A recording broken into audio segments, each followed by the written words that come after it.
Yes. The Leaf Spring Army sends its regards.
Hello, everyone. I'm the Enforcer, and I'm accompanied by Enforcer Matt.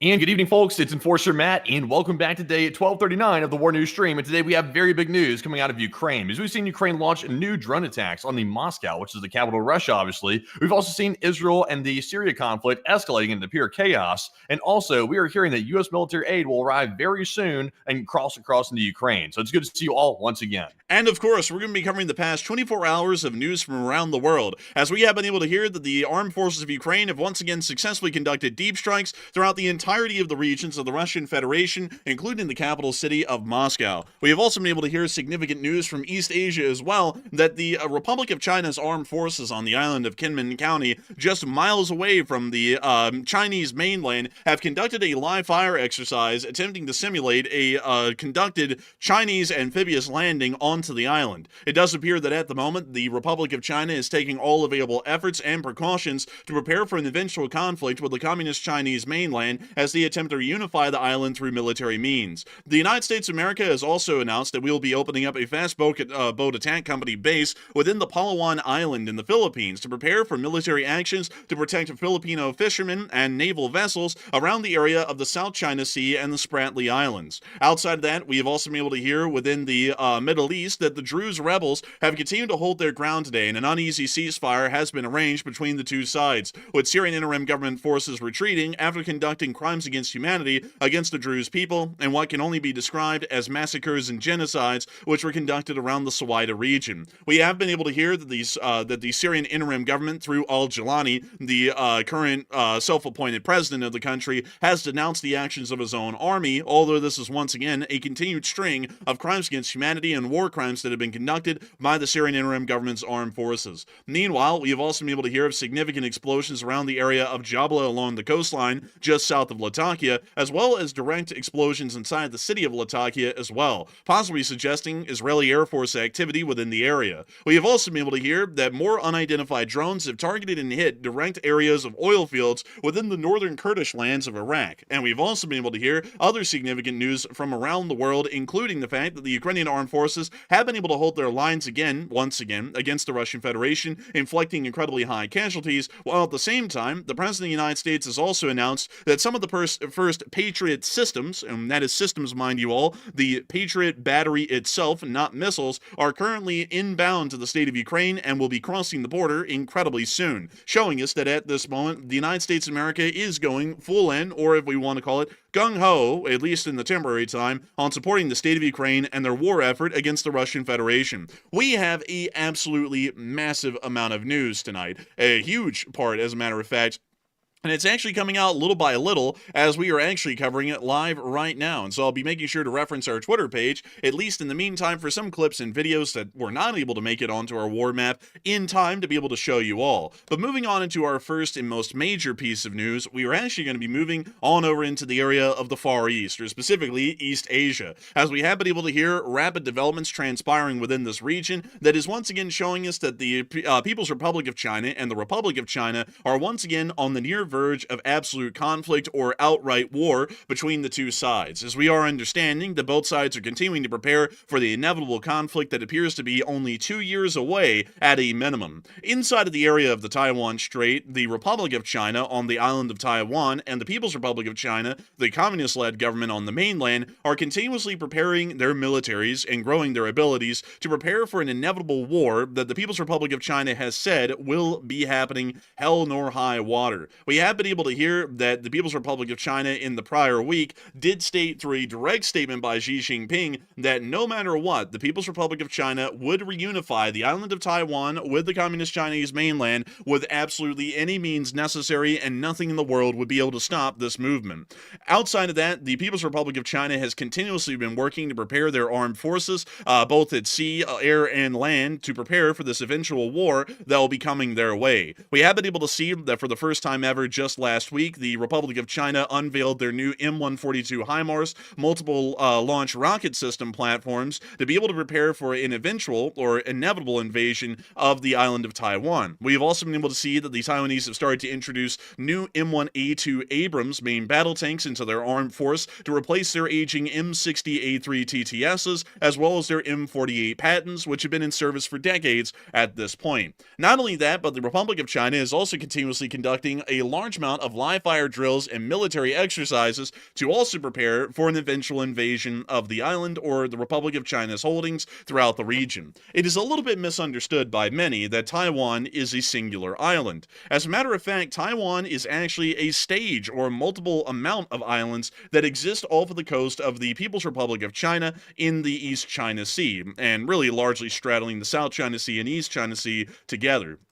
Some of Taiwan's priority island holdings are that of the mainland, the island of Taiwan itself, along with the island chain of Penghu County, which has absolutely no relation to the Penghu cartoon that many of y'all may know of as a child. And we also know that there are other significant holdings that the Taiwanese have quite literally right off the coast of mainland China, including Kinmen County and also the smaller island of Liu, just directly over to the west of Kinmen County Island. Kinmen County is what we generally would believe would be a small stepping stone for the People's Republic of China to be able to take and secure in preparations for a larger war with the Republic of China on the Taiwanese island mainland. Kinmen County is quite literally only a few short miles away from the major cities of Guangzhou and Xiamen, which are directly largely Kinmen County is directly in the harbor of those two cities. Just to give you all a little bit of an idea how close this area of Taiwan is to the Chinese mainland, it is only 3 miles away from the closest Chinese mainland area.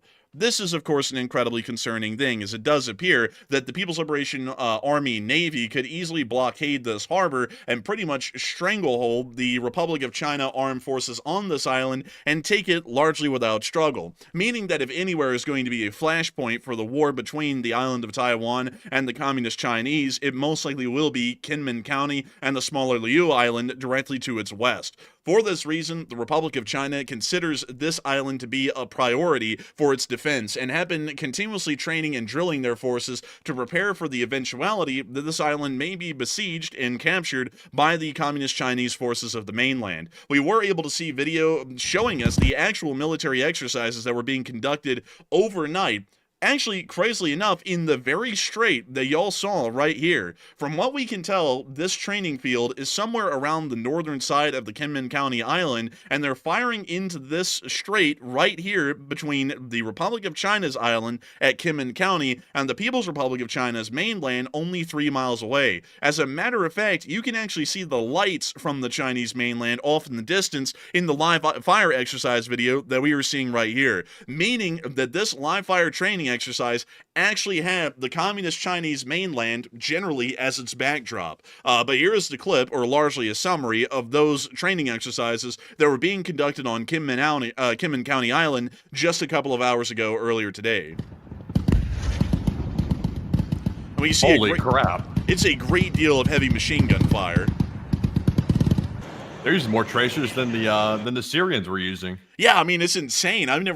We've never seen that amount of tracers until yesterday down in Suwayda. But outside of that, we also were able to see the Republic of China's what appears to be military police, along with police forces, coordinating together for a largely humanitarian response on the island, and also to prepare the island for any kind of proper defense. Although, once again, that would be incredibly difficult given the kind of battlefield situation that will most likely transpire with the island of Kinmen being besieged by the People's Liberation Army. You can also see here It seems a bit risky, actually, to like fire that close to China like that, because I get the fact they're trying to prepare for an invasion, but at the same time, though, I'm not sure what type of notification went to China that they were going to do this. There was probably some diplomatic notification, but one wrong move, and you have like tracers and also other munitions going right into very populated China. It seems a bit risky.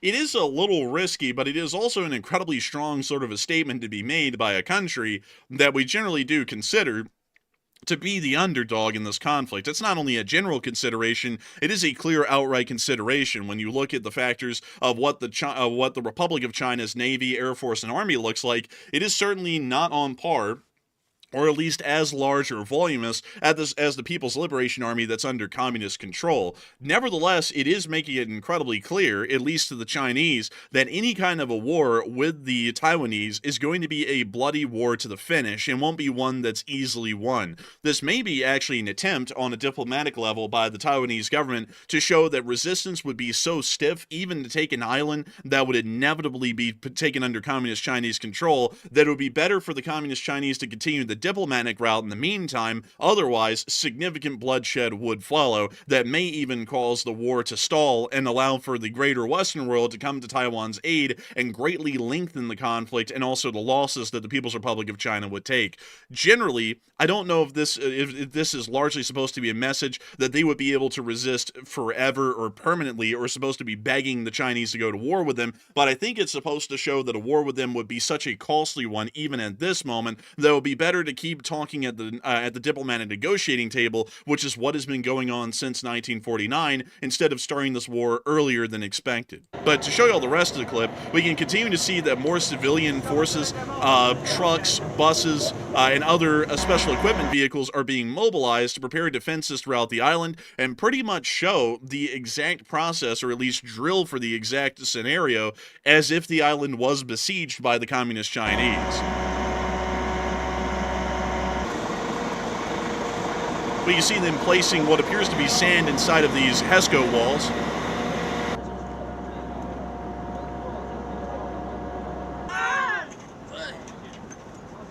We can also see them setting up... That must be heavy for them to be squeaking like that, trying to lift it. Yeah, I know. Like, that thing looks massive.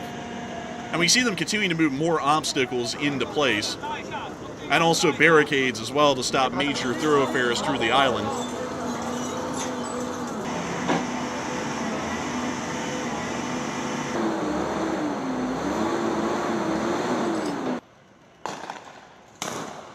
We can also see them exercising with blank fire drills, it appears.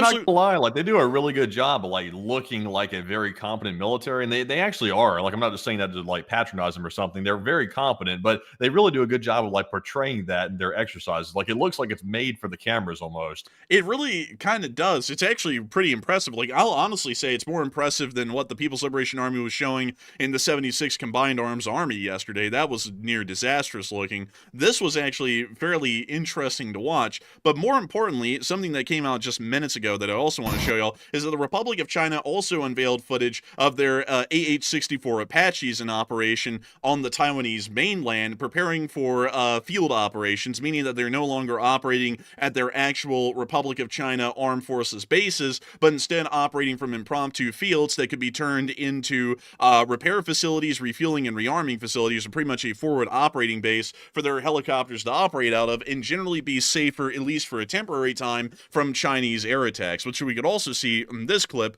once again just published moments ago by the Republic of China.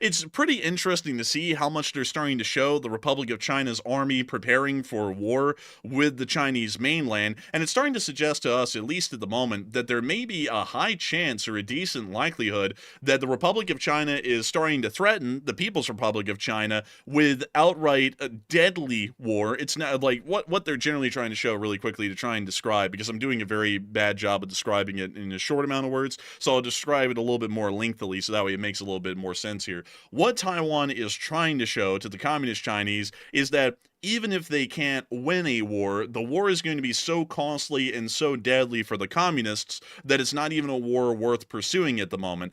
Pretty much trying to send the same message that Ukraine is sending to the Russians 3.5 years later. You can start the war with the idea of winning very quickly, but the reality of the matter is that it's going to be a lot more of a deadly, bloody, grueling stalemate than it ever would be in one's imagination. Meaning that it'd be better to take a more diplomatic route at reunification than an armed or low-level coercion route, which the Chinese have been taking continuously since 2024 through the joint sword exercises that have been conducted around the island of Taiwan at scales and sizes that have been never before seen in all of modern history. Outside of that, we have also been able to hear something else that's a little bit interesting, once again showing us that the U.S.'s island chain, a general Department of Defense containment concept against the Chinese that was brought forward in the Obama administration around 2010 to 2012, is still being implemented in the modern day, as generally every administration since then has seen it as a bold and also a assertive strategy to maintain some control or containment of China's larger naval forces from breaking out into the greater Pacific and stopping any sort of submarine activities that could start to greatly impede Western logistical efforts in the outbreak of conflict. We have been able to hear that a fast boat base is being built at this moment inside of the Palawan Island in the Philippines, which will be providing the local armed forces a launch point for patrols into the South China Sea. The facility is expected to be operational in the first quarter of the fiscal year of 2026, according to a defense news report that came out today. The Palawan Islands is actually strategically located directly near to the Spratly Islands and the West Philippine Sea, meaning that fast attack boat squads could be rapidly deployed from this area to face down any lighter elements of the Chinese Navy, including the Chinese Coast Guard, the People's Liberation Army Navy Marine Corps, and other smaller elements of the People's Liberation Army Navy. It is once again showing us, at least at the moment, that the United States of America, and generally the Republic of China as well, is continuing to prepare for an eventual conflict with the Communist Chinese on the mainland. And this is leading a lot of people to wonder whether or not the Republic of China's new live-fire exercises today are going to cause an increasing of tensions with the Communist Chinese, or lead to a thawing of tensions and lead back to more diplomatic dialogue, where the Chinese decide to go the diplomatic route at attempted reunification instead of the armed or largely force of arms route that they're starting to move down at the moment. And Matthew, what are people thinking about that, and what are you thinking about that as well? All right. So Taiwan brought out all the stops today by doing these exercises right off the Kinmen Islands. It was obviously a massive show of force. So the big question is, will Taiwan's new live fire exercises today cause China to increase their invasion threats that they've already been making in the past, but will it cause them to ramp that up? So 45% said it really won't change anything, these exercises today, while 31% said yes, China will feel emboldened, and 16% said no, China will now be hesitant about attacking Taiwan. Now, in my opinion, I would say this is probably not going to change anything in a good way for Taiwan. In fact, it'll probably have the opposite effect. China is now going to have this more emboldening of their already pre-existing war ambitions, and they're going to feel more emboldened to go for it and also justify it as a result of this new exercise. Now, the reason why Taiwan did it was to show the Chinese that we can actually defend our islands very well, and we have the military equipment to do it. And of course, they made a really good show of it. But at the same time, though, it's literally right on China's border near the Kinmen Islands. So, I mean, it's super close. That's very concerning for the Chinese to see. And even though Taiwan has the right to defend their island, it likely will cause the Chinese to ramp up their threats, probably even more. So I'm with the 31%. It'll probably not cause the Chinese to back down, and the Chinese already knew it was going to be a hard deal to invade the island. Like they were not being fooled by that whatsoever. They knew it was going to be hard, and now they're just fully aware that they might want to go for it, maybe earlier than they thought. So that's my take. But Enforcer, what say you? I would generally have to say that I believe it may actually change something a little bit, and I feel like I would have to actually go with the 17%, which is generally a minority opinion, that the PRC is going to be a lot more hesitant in conducting any hostile actions against the ROC. Of course, the PRC is under no undue idea or image that invading the island of Taiwan would not be a difficult undertaking. And that's why we see that the PRC is going through such a massive and expansive spending campaign to not only grow out the abilities of the People's Liberation Army Navy, but also the People's Liberation Army Air Force and the People's Liberation Army Navy Marine Corps, as well as the People's Liberation Army Army. Pretty much all of the armed forces, except for the People's Liberation Army Rocket Force and the People's Liberation Army Special Support Forces, or the SSF, as it's generally called inside of China. Outside of that, however, it is pressingly clear that the Taiwanese are starting to show that stiff resistance is not just an imagination or an imagined idea, it is a hardcore reality of even taking a small island like Kinmen County. It appears that the Taiwanese are attempting to go with the concept that every single block is going to turn into a city-sized battle in terms of firepower and casualties that would be taken on both sides to attempt a capture of the island. And generally, this goes against the concept that exists within the People's Liberation Army's main ideological doctrine, as the People's Liberation Army generally believes in non-military war activities, or NMWA, which means that they try and conduct activities that are not directly warlike or largely fighting a war, but generally flex the muscles of the PLA's might to be able to get other countries or other forces to do what they want or to psychologically influence them. There's also a heavy influence, at least in Mao Zedong's original theories and beliefs for how the PLA should operate, that the PLA should take the least path of resistance, meaning that they should take the easiest option possible to them. And usually that means that the People's Republic of China, due to its ethos and ideological belief system, especially emphasized through the People's Liberation Army, ends up conducting what can be described as punkish or thuggish threats, but they never really conduct an outright war. It's very rare that they do. Historically, if you look at the current People's Republic of China, they've only been involved in a small number of conflicts since they came into power in 1949, and that would be the Korean War and then the Sino-Vietnam War, which also happened in 1979 to 1981. And since then, they have not been involved in any major ground conflict rather than those two, largely showing that even through most of the modern communist Chinese history, they generally do follow along that kind of an ethos concept. On top of that, back in the 1990s, when it was actually a fair match and the communist Chinese could have easily invaded the island of Taiwan and maybe even successfully succeeded in doing so, during that time, they fired off rockets as a part of the PLARF's Eastern Theater Command, which technically it was a different sort of a command structure and theater structure back then, but we're not going to get into that. That's a giant rabbit hole level. But outside of that, they fired rockets directly at Taiwan and just miles off of their coastal water borders. And the United States rolled forward 2 carrier strike groups, and the Chinese immediately relented. It wasn't even a diplomatic protest of any kind. They immediately backtracked, reversed their course, and then went back to diplomatic dialogue with the Taiwanese, or as they're called, the ROC, about a diplomatic reunification of the democratically led Chinese on the island of Taiwan and the communist-led Chinese on the Chinese mainland. I generally believe that that's what the Republic of China is going for now, is meeting strength with strength and attempting to show that it would be a lot easier for the communist Chinese, or largely through the PLA's mindset, to go through diplomatic dialogue with the Taiwanese about eventual reunification instead of going into an outright war earlier than expected. Or this may also be an attempt at a delay, more so, in wanting to show them that this is going to be such a bloody and deadly fight for the communist Chinese that y'all better wait until you're completely ready, which would push this once again back to the original timetable of 2028 to 2032, when this kind of an invasion would be kicked off, instead of the general timeline that's being anticipated at this point, which would be somewhere around 2027, or even the latter part of 2026. But generally, I think, if I had to go with my opinion, it's trying to make the Chinese think twice about starting a war earlier than would be most suitable for their position, and possibly push their invasion window back to 2028 to 2032 to give the Taiwanese a little bit more breathing room to try and create a united coalition around the world in their support to their aid, and to also allow the Taiwanese more time to build up their armed forces in preparation for the defense of the island. We already know that they're going through a lot of efforts to do that, at least at the moment.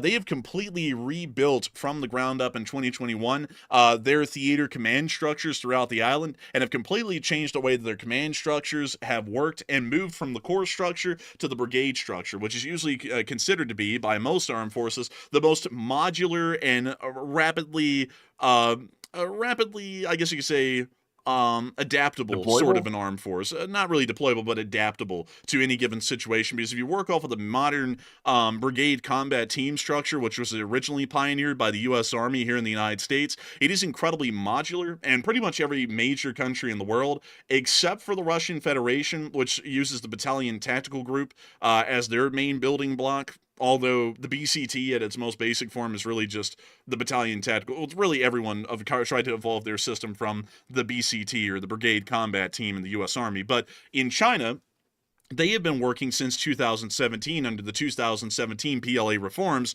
under the Combined Arms Brigade, or the CAB concept, or the Combined Arms Army system. But generally, in China, much like it is in the rest of the world, and also in Taiwan now, the brigade is the most basic fighting structure at a strategic level. It is then broken down from battalions outside of the brigade, and everything else at the regimental or divisional or corps level is generally only administrative and has no real command structure anymore on the battlefield. This allows them to streamline the chain of command, and not only that, to streamline the responsiveness of their armed force, and also the modularity of their armed force as well, allowing them to take one battalion from one brigade and literally plop it right into another brigade, or pretty much take an amalgamation of multiple brigades, pull some of the key battalions out of each of them, and then click them all together like Legos to create an entirely new brigade combat team that can face the situation or the specific battlefield environment that they're about to be going into. So it makes the Taiwanese army a lot more responsive in the modern warfighting age. So for that reason, it is showing that they're taking a lot of huge steps and efforts at modernization and rapid development and evolution of their military strategy and tactics to be able to prepare for the eventual invasion by the Communist Chinese, which, once again, putting all that together, and also the modernization and acquisition of new equipment, it may be making the Chinese want to wait an additional several years. Instead of kicking it off in late 2026 and 2027, they might want to wait until they're absolutely certain that they can invade Taiwan and take it easily, which would be most likely somewhere around 2030 to 2032.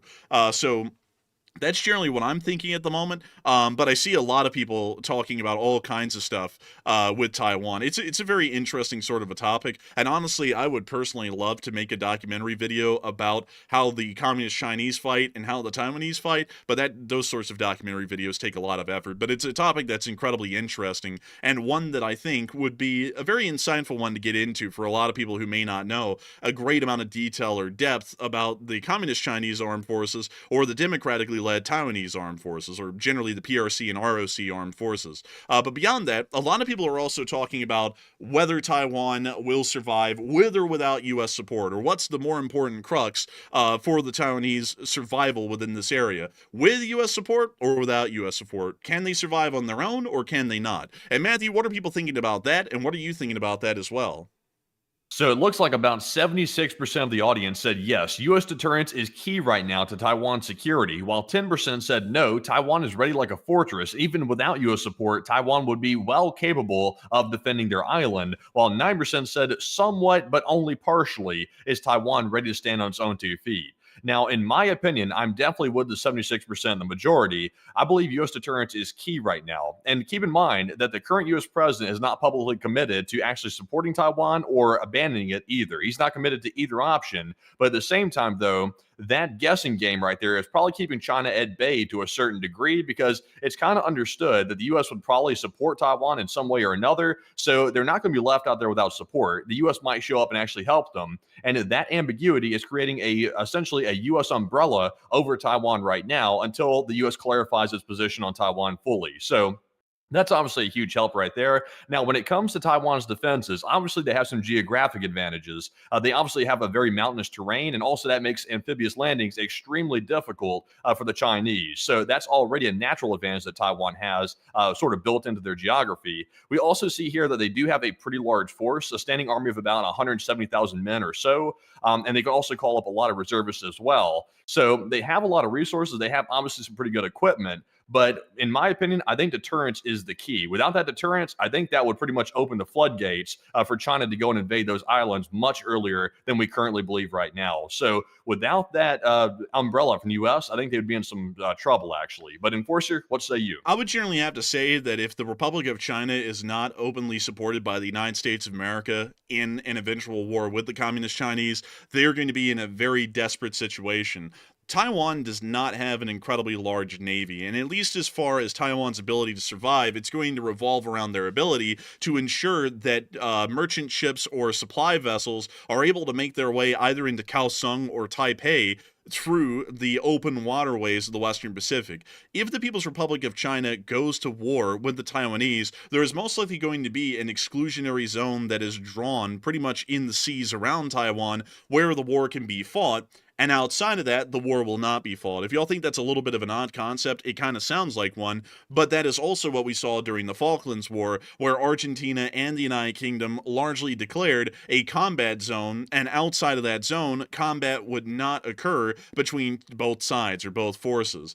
Generally, we would assume that the same thing would happen around Taiwan, or at least the Communist Chinese would declare such a thing and largely enforce it. This means that any vessels entering the area, even civilian merchant vessels that are unarmed, could be subject to attack and would be warned that if they entered that exclusionary zone, they would be subject to attack.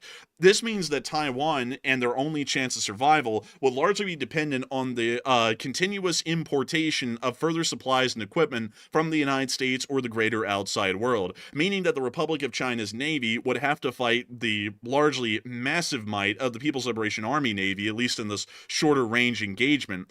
And that would be something that would be a little bit too tough to handle. The Taiwanese Navy, or as I like to call them, the Chinese Navy, because I recognize Taiwan as the legitimate China, only has a small number of available submarines at the moment. They have the Hai Lung class, which is largely Dutch-purchased submarines from the 90s, and they also have 2 of these World War II era Hai Shin classes, which are practically obsolete by every measure. They have been heavily modernized, but even still, there's only so far you can modernize a submarine until it becomes completely obsolete, like any other weapon system. They are currently working on the indigenous submarine program, and the first submarine of its type is to be launched and put into service this year, and they have 8 of these planned, but this project is to be completed by 2030, meaning that if a conflict breaks out anytime soon, they're only going to have possibly 2 or 3 of these submarines available, and this shipbuilding yard will mostly be targeted and destroyed by the Chinese, stopping the further production or ability to produce these submarines throughout the duration of that conflict.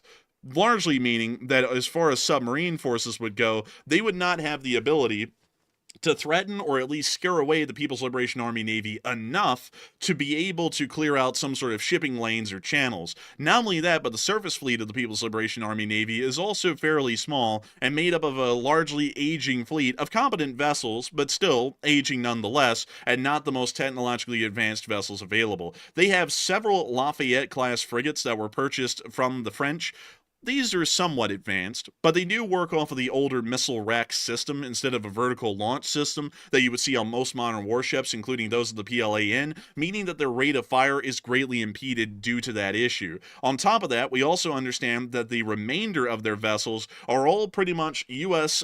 second wind vessels, like this Oliver Hazard Perry class, which has once again been repurposed in the Republic of China's Navy, along with other Knox-class frigates, which also were repurposed for service with the Republic of China's Navy, and their most advanced vessels, the destroyers, which are decommissioned Kidd-class destroyers. These are largely of Gulf War fame. Just to let you all know how old these vessels are.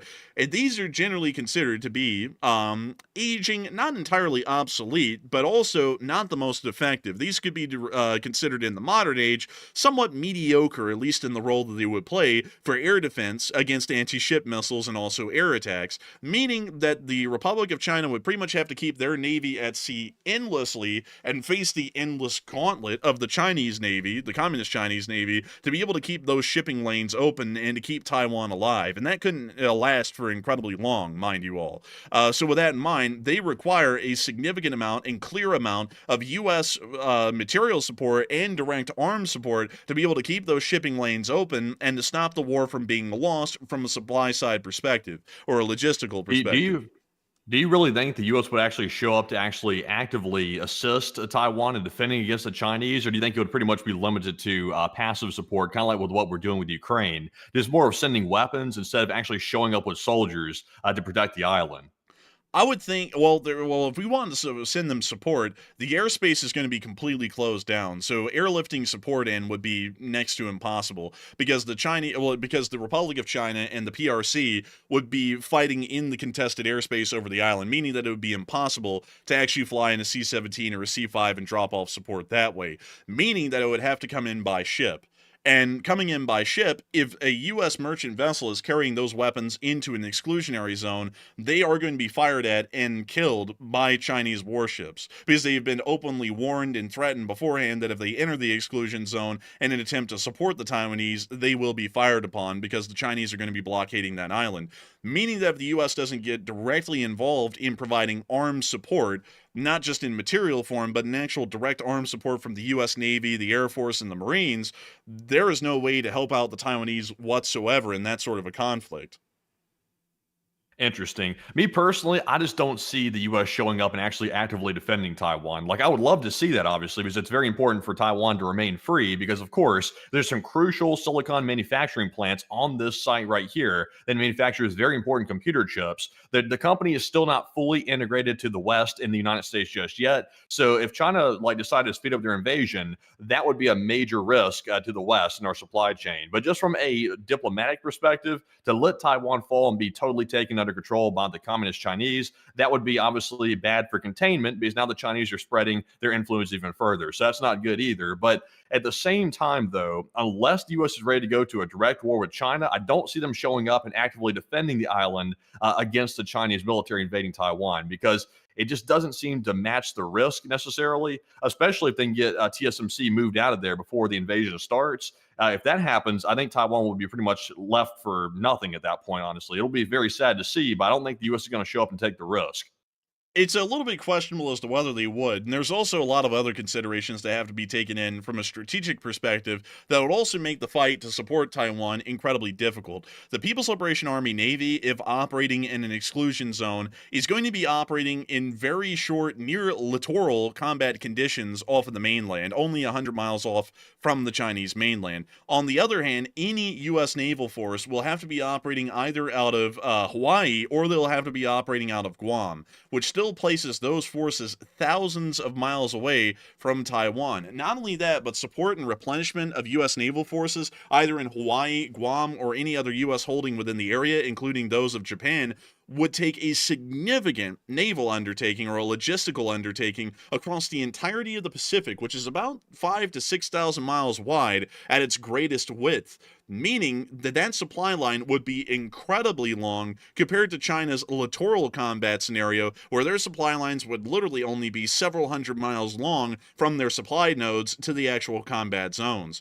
meaning that the United States would have to pull pretty much all of our logistic abilities to be able to support the Taiwanese in that sort of a conflict, because it's just so far away from the United States and our supply line abilities, as compared to the Chinese, which are literally fighting this right off their coast. So it would be a little bit of a difficult fight. But beyond that, I would also have to say that as far as I could tell, it would be crucial to defend the Taiwanese into the future. If we lose the island containment chain, the Chinese are open to literally expand wherever they want in the world and expand their sphere of influence without any danger or threat of being completely closed off from the outside world. Taiwan and the containment chain we've created right now ensures that if a major war breaks out, we are pretty much able to stop the Chinese Navy from breaking out into the open sea.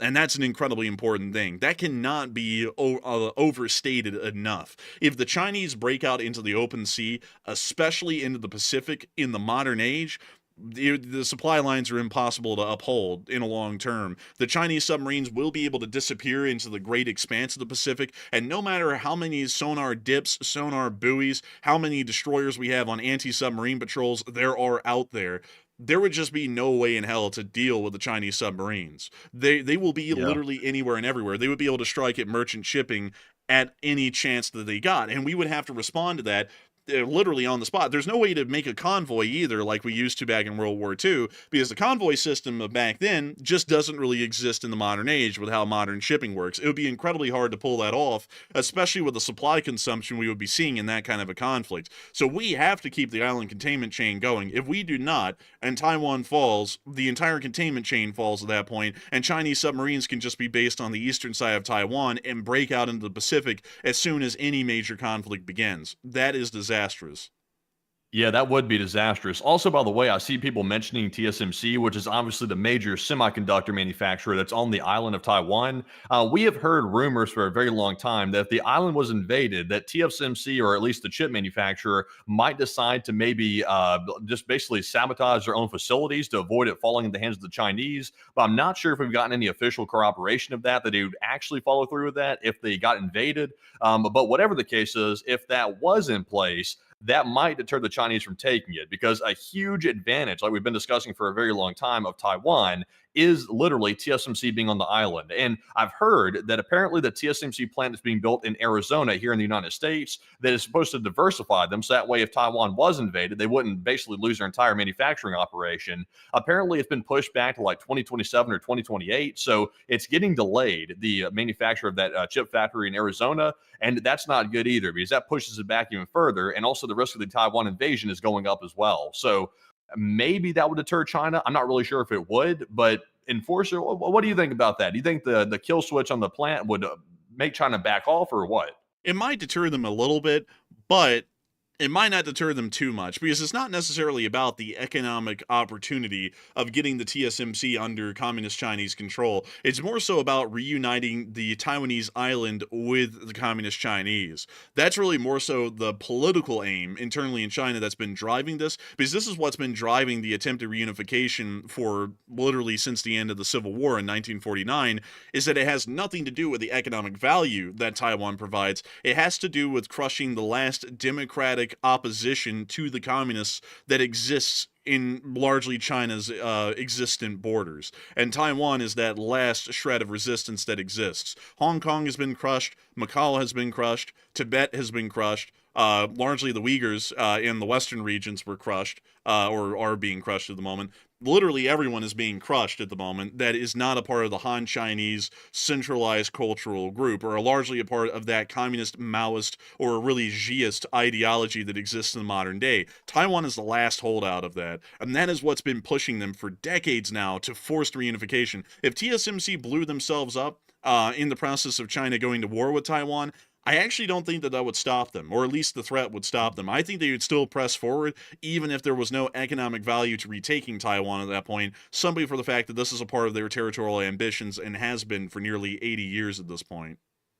Maybe so, but I have a feeling that TSMC, I get what you're saying though. I mean, ultimately, China wants to retake Taiwan because it's more of like a pride thing for China. So I get that. But at the same time, though, if China has these two different options here, they can keep trying to intimidate Taiwan into basically submission, which in my opinion will probably never work, but it could soften the Taiwanese up to at least do some talking maybe, but I really don't think it's really going to get anywhere. The Taiwanese are very, very much sovereign and they want to keep it that way. So I doubt they're going to give in, even with the intimidation, because they've literally been surrounded by the Chinese Navy at multiple different times and also with the aircraft as well, and they have not backed down. So that's probably not getting anywhere. At the same time, though, if it came down between China just thinking, let's just go full steam ahead, let's just invade Taiwan. We don't care how bad the mountains are to try to invade with an amphibious landing. We're just going to go straight in. And then they take the risk of TSMC, sabotaging their own factories and they lose that economic advantage. That seems like a pretty big loss right there, because ultimately, other than a pride perspective, other than a pride advantage for China,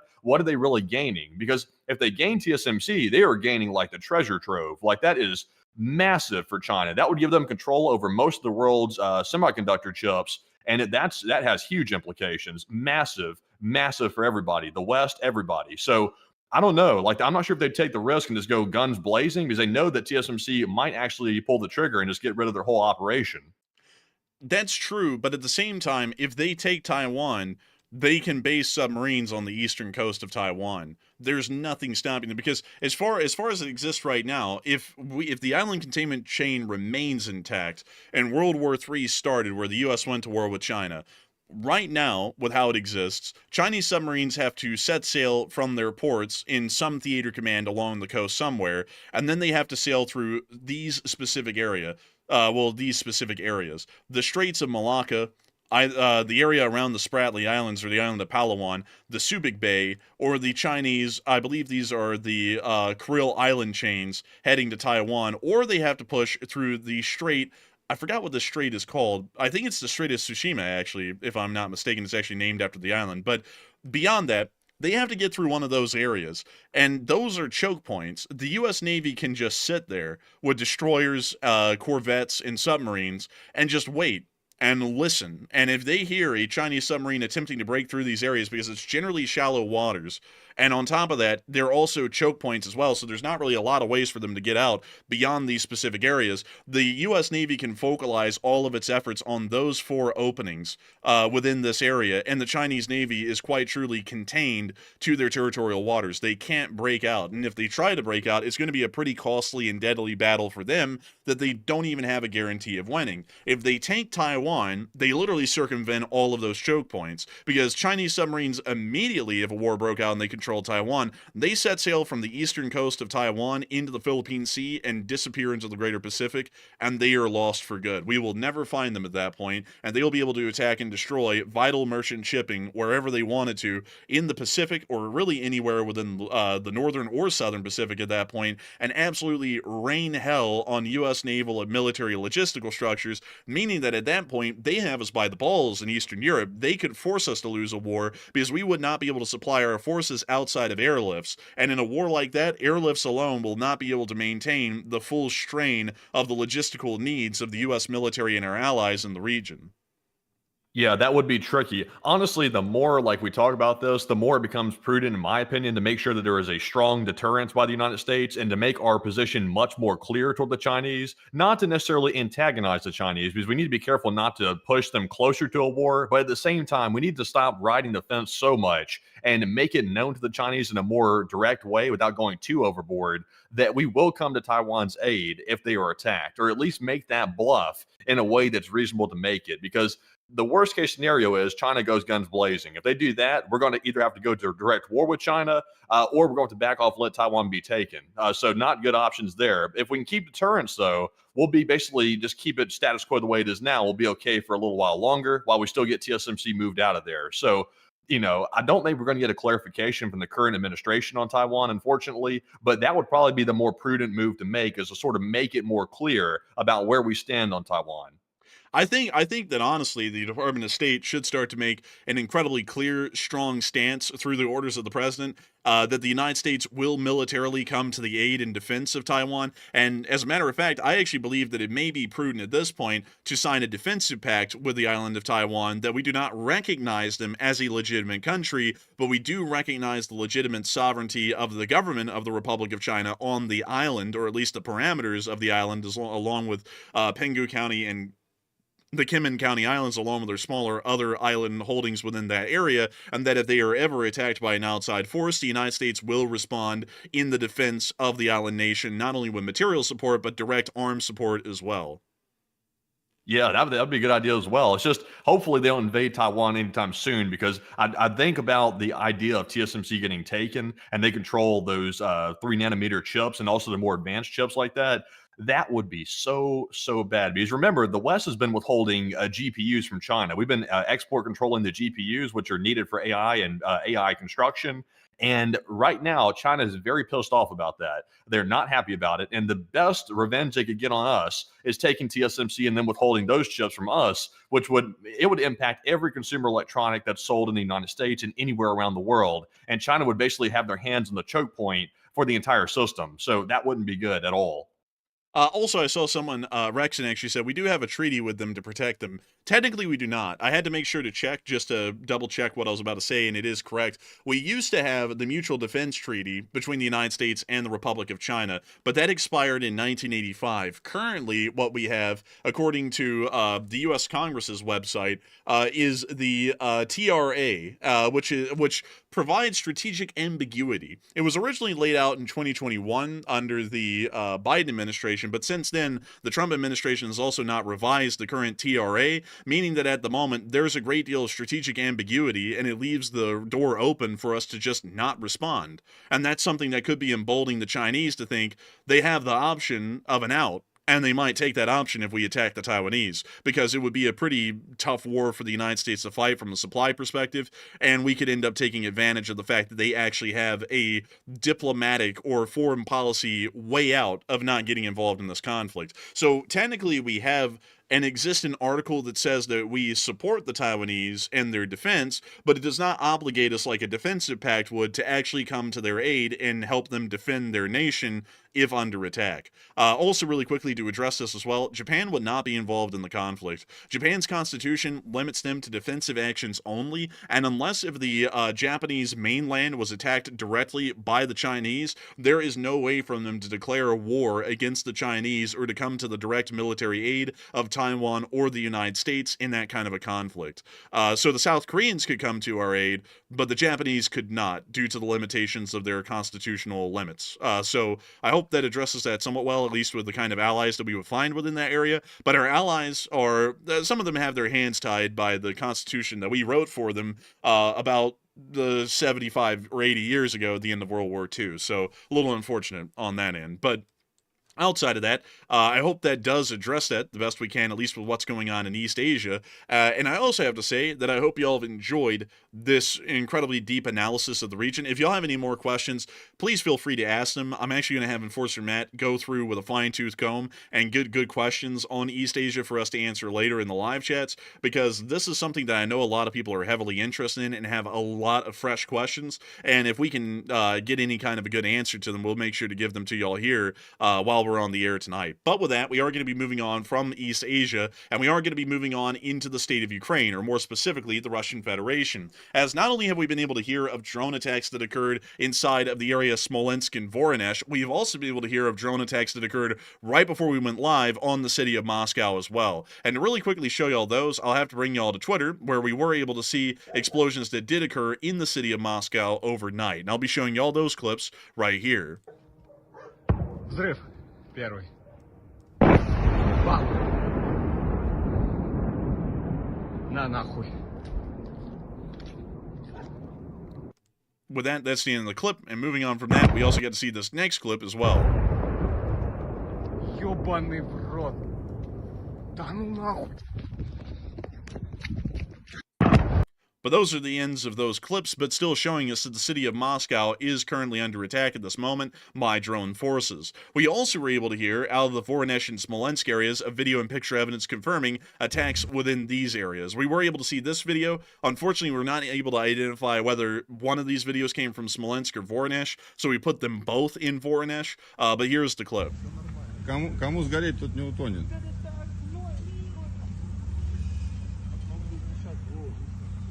Завтра все вам сделают, не волнуйтесь.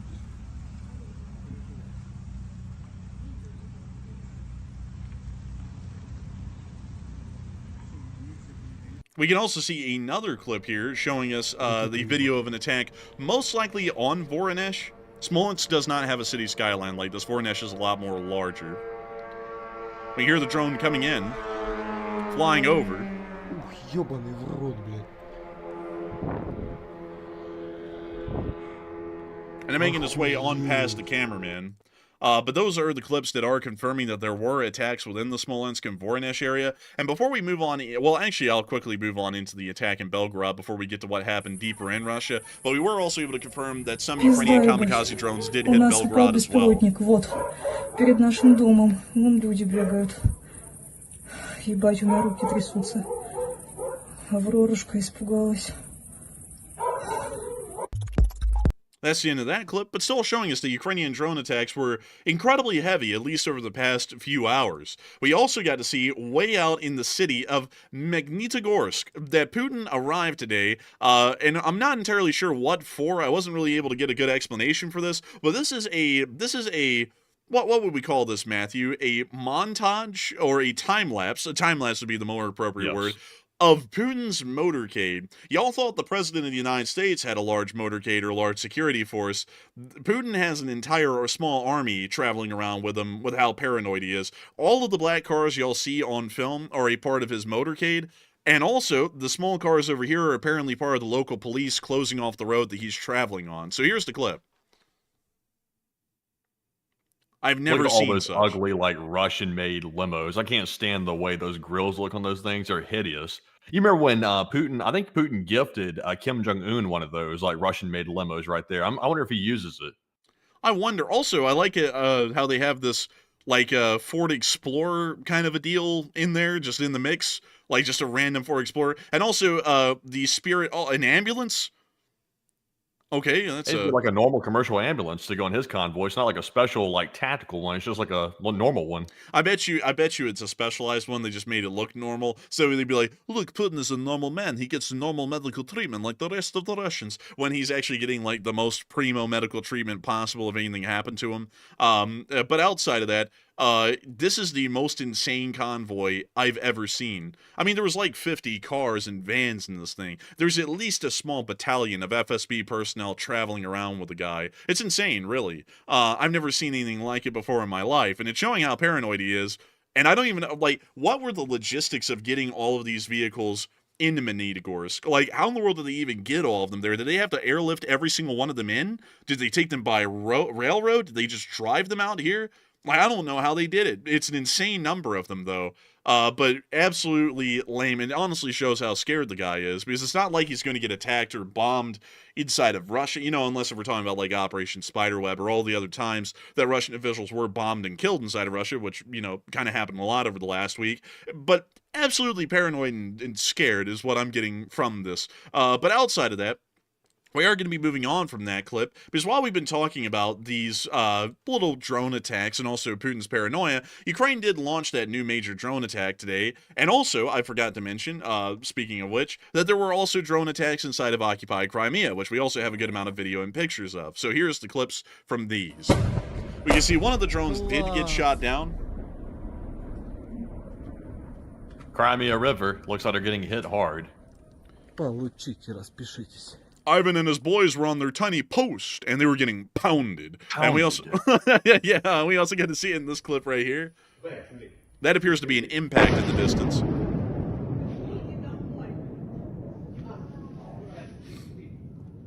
Temporarily occupied Crimea and also temporarily bombed Crimea as well. It's just a little temporary thing, just to you know, get it cleared out. That's all. I heard that the Ukrainians actually had a list of targets that they were hitting in Crimea, but I've also been told that there is no list. Oh.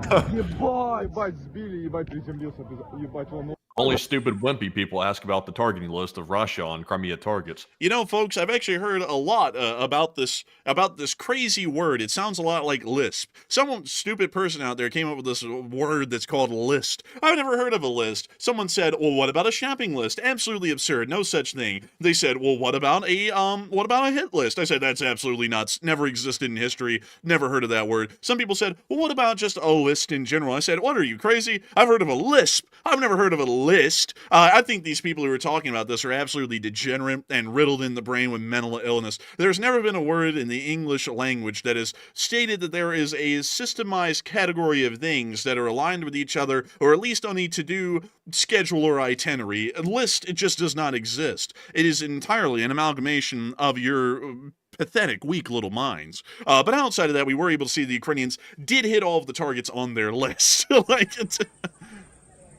Пизда, I ебать. heard there's a new У нас conspiracy in упал Russia as беспилотник, well. вот. Oh, yeah? They call it the Russia air defense hoax. You know, I heard, Matthew, that Russian air defense isn't even real. It's not real, actually. That's the whole hoax. But that's the end of the clip right there. But still, showing us a little bit of what was going on in occupied Crimea tonight. Outside of that, a lot of people have been talking about what the Ukrainian drone attacks are largely meaning at this point. It was an incredibly significant drone attack we saw overnight. And so, Matthew, what are people thinking about this, and what are you thinking about it as well? All right. So the big question is, with all this new U.S. military aid going to Ukraine very soon, and in fact, some of it is crossing the border into Ukraine right now from Poland, from the staging areas, will this escalate these drone attacks that we're seeing Ukraine conduct tonight? So 74% said yes, more U.S. aid equals more drone attacks, while 14% said no, Ukraine will keep the current strategy, and 7% said it's a 50-50 chance of escalation. And when it comes to drone attacks, I'm going to say I'm actually with the 14%. Ukraine will keep its current strategy because, to my knowledge, the West is not providing any drones to the Ukrainian forces, and most of that is being produced domestically inside of Ukraine, and it's their own homegrown form of drones that's being used on the Russians. So even though the Ukrainians are getting a bunch of artillery and other munitions from the West, generally speaking, it's really not going to affect their drone strategy because it's not being received from the West on that type of weapon. So I'm with the 14%. But Enforcer, what say you? I would have to say that, in my opinion, I believe that more U.S. aid is going to result in more attacks, as the Ukrainians are largely protected from the consequences of the attacks, which would be heavier Russian reprisal attacks through drones and missiles. So I do think that the larger amount of U.S. support is going to be resulting in more Ukrainian deep strikes into the Russian Federation with their existent drone forces, at least in my opinion. But with that, I hope I was able to address that quite well indeed. And with that, folks, it is time for us to move on, at least in between the segments, because we're about to be getting on into the Middle East news for a brief moment. I'm going to make it a little bit quick tonight because generally, while there was a lot of big things that went on, we still have a lot more news to cover inside of Ukraine as well. But before we get on into both of those, I want to make sure that we take a little moment to get to chit-chat with all of y'all and address a couple of questions, at least here in the meantime. So, Matthew, what do we got?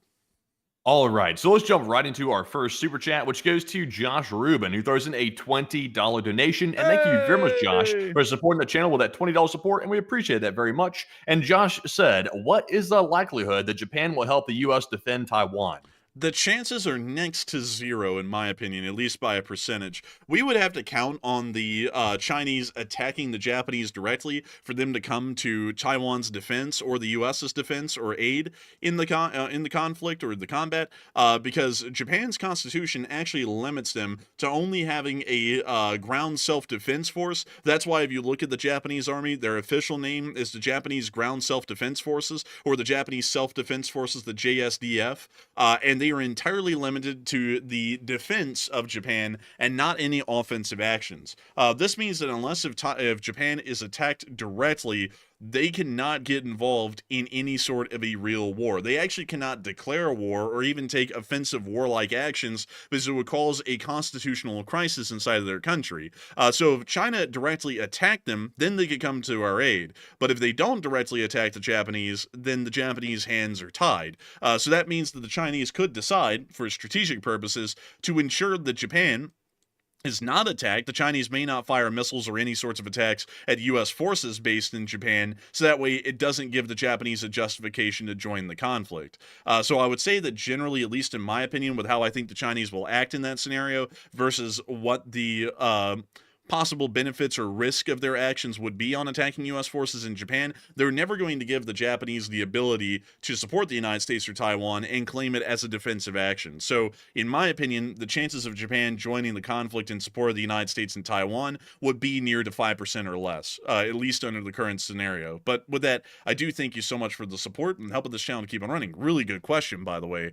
And also, David Tablet said, I believe Japan did deploy their military during the Gulf War. Let me quickly check on that, because I'm not sure if they did or didn't. So let me see here. It doesn't appear that they did. I believe that they're allowed to send peacekeepers around the world. Let's see. Wars Japan has been in. Let me pull up that list and let's see if we can get anything. Let's see here. Let's pass through all the wars they had inside their country, which are like a gazillion of them. But let's see here. Let's see here. So it appears that they actually were involved in helping as a peacekeeping force inside of Iraq post-invasion in 2003.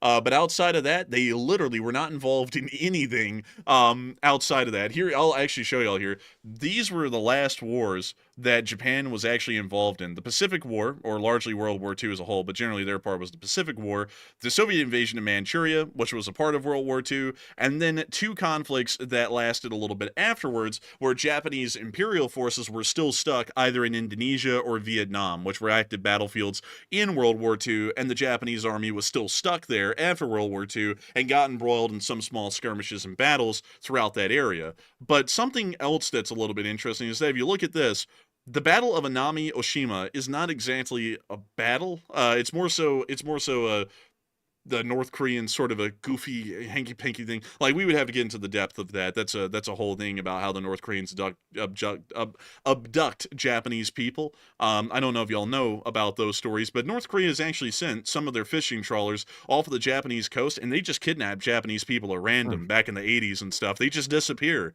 on the coast. Like straight off the coast or something? Like off the beaches? Yeah, like straight off the coast. How are they nagging them? It was like a pirate raid. They'd literally bring the fishing trawler up near shore. They get a little away boat. They'd row to shore. They go find someone, break in their house, and nab them in the night, and they disappear. Like 30 Japanese people went missing back in the 80s because the North Koreans would just go in and abduct them off the coast. And this 2001 incident was something similar along those lines for the large part, and so it doesn't really count as a war. It was more so of a defense thing of their territorial waters. But outside of that, they were involved as peacekeepers in the Iraq War, and they also were involved in Operation Ocean Shield. But Ocean Shield is something that was largely rare, as it was a multinational international coalition. You can quite truly tell, because Japan, NATO, Australia, China, India, Indonesia, Russia, America, Ukraine even, were all involved in pretty much schwacking Somali pirates off the coast of Somalia, because it was such a bad situation that the UN actually passed one of the few resolutions they ever did that worked, and they said, these pirates are so bad, everyone gets a free license to kill them. So everyone went out into the off of the Somaliland's coast and just started killing pirates. So that was really one of the few things they were ever allowed to be involved in, because it was by a UN resolution that they could be involved in it, so it didn't create a constitutional crisis. But in general, y'all can see the running rule is Japan is involved in absolutely no conflicts in any real way, shape, or form beyond peacekeeping in occupied Iraq, or killing pirates, which generally everyone gets a free letter of marque to go kill pirates. That's just kind of the truth of it. But anyways, with that, I hope that does address that the best I can, at least with that whole side of things. So once again, Japan's percentage of getting involved in the support of the U.S. and Taiwan is incredibly low, less than 5%. But with that, I hope that does address it the best I can. And I do thank you massively for support and helping this channel to keep on running. And with that, we are on to the next one. I'll be honest, I didn't even know about the story about the North Korean fishermen going to get the Japanese people right off the beaches like that. That's kind of crazy. I guess you can call the North Koreans fisher of men, I guess you could say, because they were actually just doing that straight on the beaches, just taking them in the nets. Kind of crazy. But Hold up, anyways, I can actually jumping show on, you a little bit about this. It's yeah. it's a really interesting sort of a rabbit hole here. I think they actually have a picture of the. Oh, here's all the people who actually went missing, disappeared from in 1977. In the Noto Peninsula of the Ishikawa Prefecture, loads of people, and all of them happened in the late 70s and through the 80s. And one of them actually Is that where they got the director or whatever for their films? They were trying to get, was that South Korea they stole him from, or was it Japan? Yeah, they abducted him from South Korea. I think straight out of Okay. Seoul, actually, and then they took him on a boat off to Nampo, I believe, and they dropped him off in Nampo, and then he went to Pyongyang, and then he, was like Kim Jong Il's little friend puppet sort of a deal for a couple of years until he escaped. Yeah, at least he has an excuse for being there. Steven Seagal doesn't have an excuse for being in Russia, as a film fellow, but at least this other guy had an excuse. Yeah, but just look at this, man. Like, the North Koreans denied any involvement in the disappearance of a lot of these people, but some of them actually were returned alive back in 2002. This was during the thawing of relations between North Korea, South Korea, and Japan, which happened for a little while. I think it's called the Rainbow or the Sunshine era, diplomatically between those three countries, but they were trying to lessen the tensions, and then the North Koreans blew up a nuke in their country, and then all of that went to the wayside immediately, and everyone sanctioned them to hell, and the South Koreans and the Japanese completely cut off any diplomatic relations they were having with the North Koreans. But they actually did release a lot of these people alive, which did confirm that they were taken. I mean, these three people were even taken out of Obama. Like, that's just absolutely insane. I actually cannot believe that. There's actually a city in What? Japan named Obama. Oh, okay. Hold up. Was this... Let's see. Obama means small beach in Japanese. Okay, so it's like an actual thing. I'm absolutely shocked by this. Where the hell is this place? So it's near Takashima. That's down here. Oh my god, there it is. It's Obama. Oh my god, y'all, we found Obama. Making sure we have good security in the Japanese coastal lands. Doing really good. Dude, you come down here and you're like, wow, this is going to be such a cool place of Japanese culture. And then you hear, what's up, my small beaches? Like, it's like, yo, it's Obama. It's Obama, Japan. Oh, look, it's their little railway. So that's actually a really cool little town. Like, this was really neat, actually. I want to go here That's now. pretty cool. That's actually really Making cool. the streets real nice and clean. You got to make sure they're nice and brushed off and clean for the people to walk down the streets. Just don't call in a drone strike. Obama is the leading town in Japan on automation. We call in a drone strike for everything. Grass growing tall, hit him with a drone strike. Grass growing tall again, hit him with a double tap. But beyond that, absolutely crazy. I actually did not know that Obama was an actual Japanese word. Interesting. Did not know that. News to me. But anyways, with that, we are going to be moving on into the next question. But that was actually pretty funny right there. I'm not going to lie. That was like an Obama jump scare. But anyways, with that, we are on to the next one. All right, and our next super chat goes to a channel legend as well. It's Jay Bagwell, who throws in a $20 donation. And thank you very much, Jay, for that support. And it's good to see you once again. And he said, 2025 has not disappointed as being a crazy year already. And there's no place I'd rather be watching it than the Enforcer channel, or the Endorser channel. We endorse this message. And great job, guys.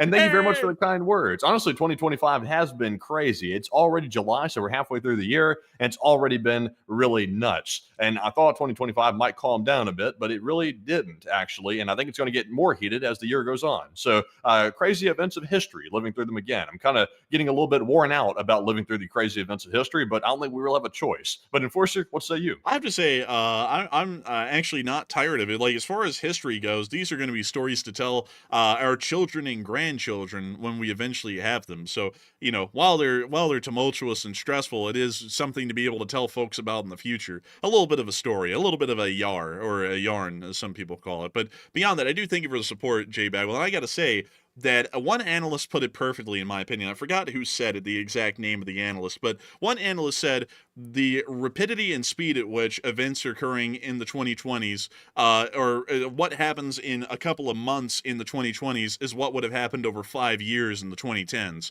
And that's actually true. It's insanely true these days, because we have never seen this amount, speed, and rapidity of developments anywhere in every region of the world at the same time, except for now. It's a crazy time to be alive, just to see all of this transpiring, because truly what would have happened over the course of the 1990s to the late 2010s has pretty much already happened from 2021 to 2025.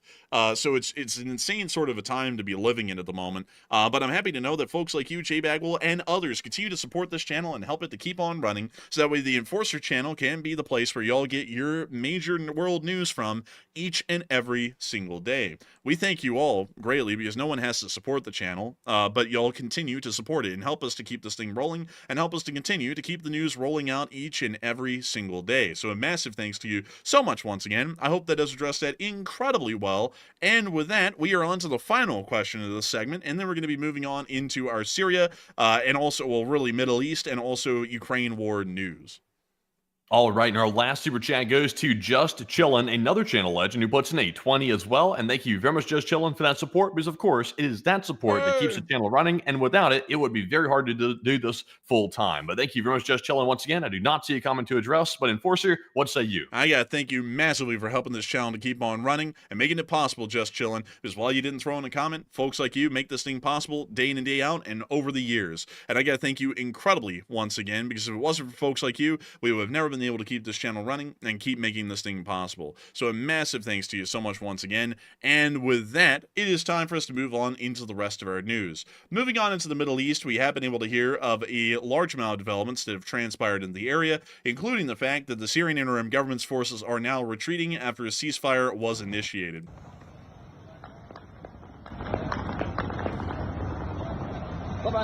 Even in the ceasefire, there is still the sound of gunfire. A little bit interesting with that. Outside of that, we also were able to see in another clip, more of the Syrian army retreating from the area in this picture right here. We were, however, able to hear that before they retreated, they conducted straight-up crimes against humanity, including taking control of the As Suwayda hospital in the town of As Suwayda, and pretty much killing every single person inside. Women, children, doctors, nurses, literally everyone in there. So far, we have heard that the al-Jilani government, or specifically al-Jilani himself, has condemned the fighters for their slaughter inside of the city, as an official statement from the president of the Syrian interim government. But to be entirely honest with y'all, I'm not buying it at all. It's incredibly clear to me that al-Jilani is what he originally was, which is a successor to Osama bin Laden and Al-Qaeda, which largely collapsed at the early part of the 2010s, and the HTS, the Tahrir Tahrir al-Sham, ended up becoming a successor group to Al-Qaeda.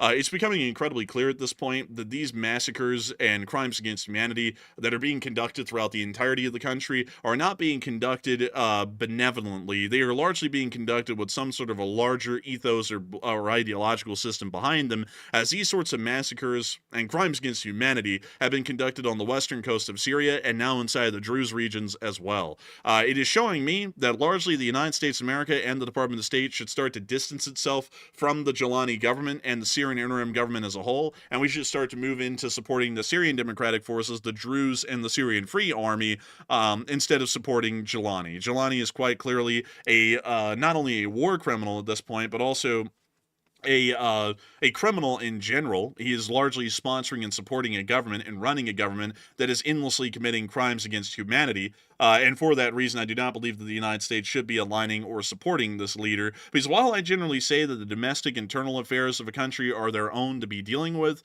considering that this guy is taking such levels of terroristic actions through his armed forces against the minority groups of Syria, or largely the disparaged groups of the country that have really no official representation in the SIG or any other prior form of government, I would say that this is starting to become an incredibly pressing and deadly situation for those groups of people. Outside of that, we also were able to see that the Israeli Air Force was airstriking the Syrian interim government's forces throughout the region today, which was quite heavy. We also were able to see that the Jilani forces were firing MLRSs into the Suwayda government. That's the end of that clip. And moving on from that and into some other clips, we are also able to see another Jelani convoy that had been hit by Israeli airstrikes.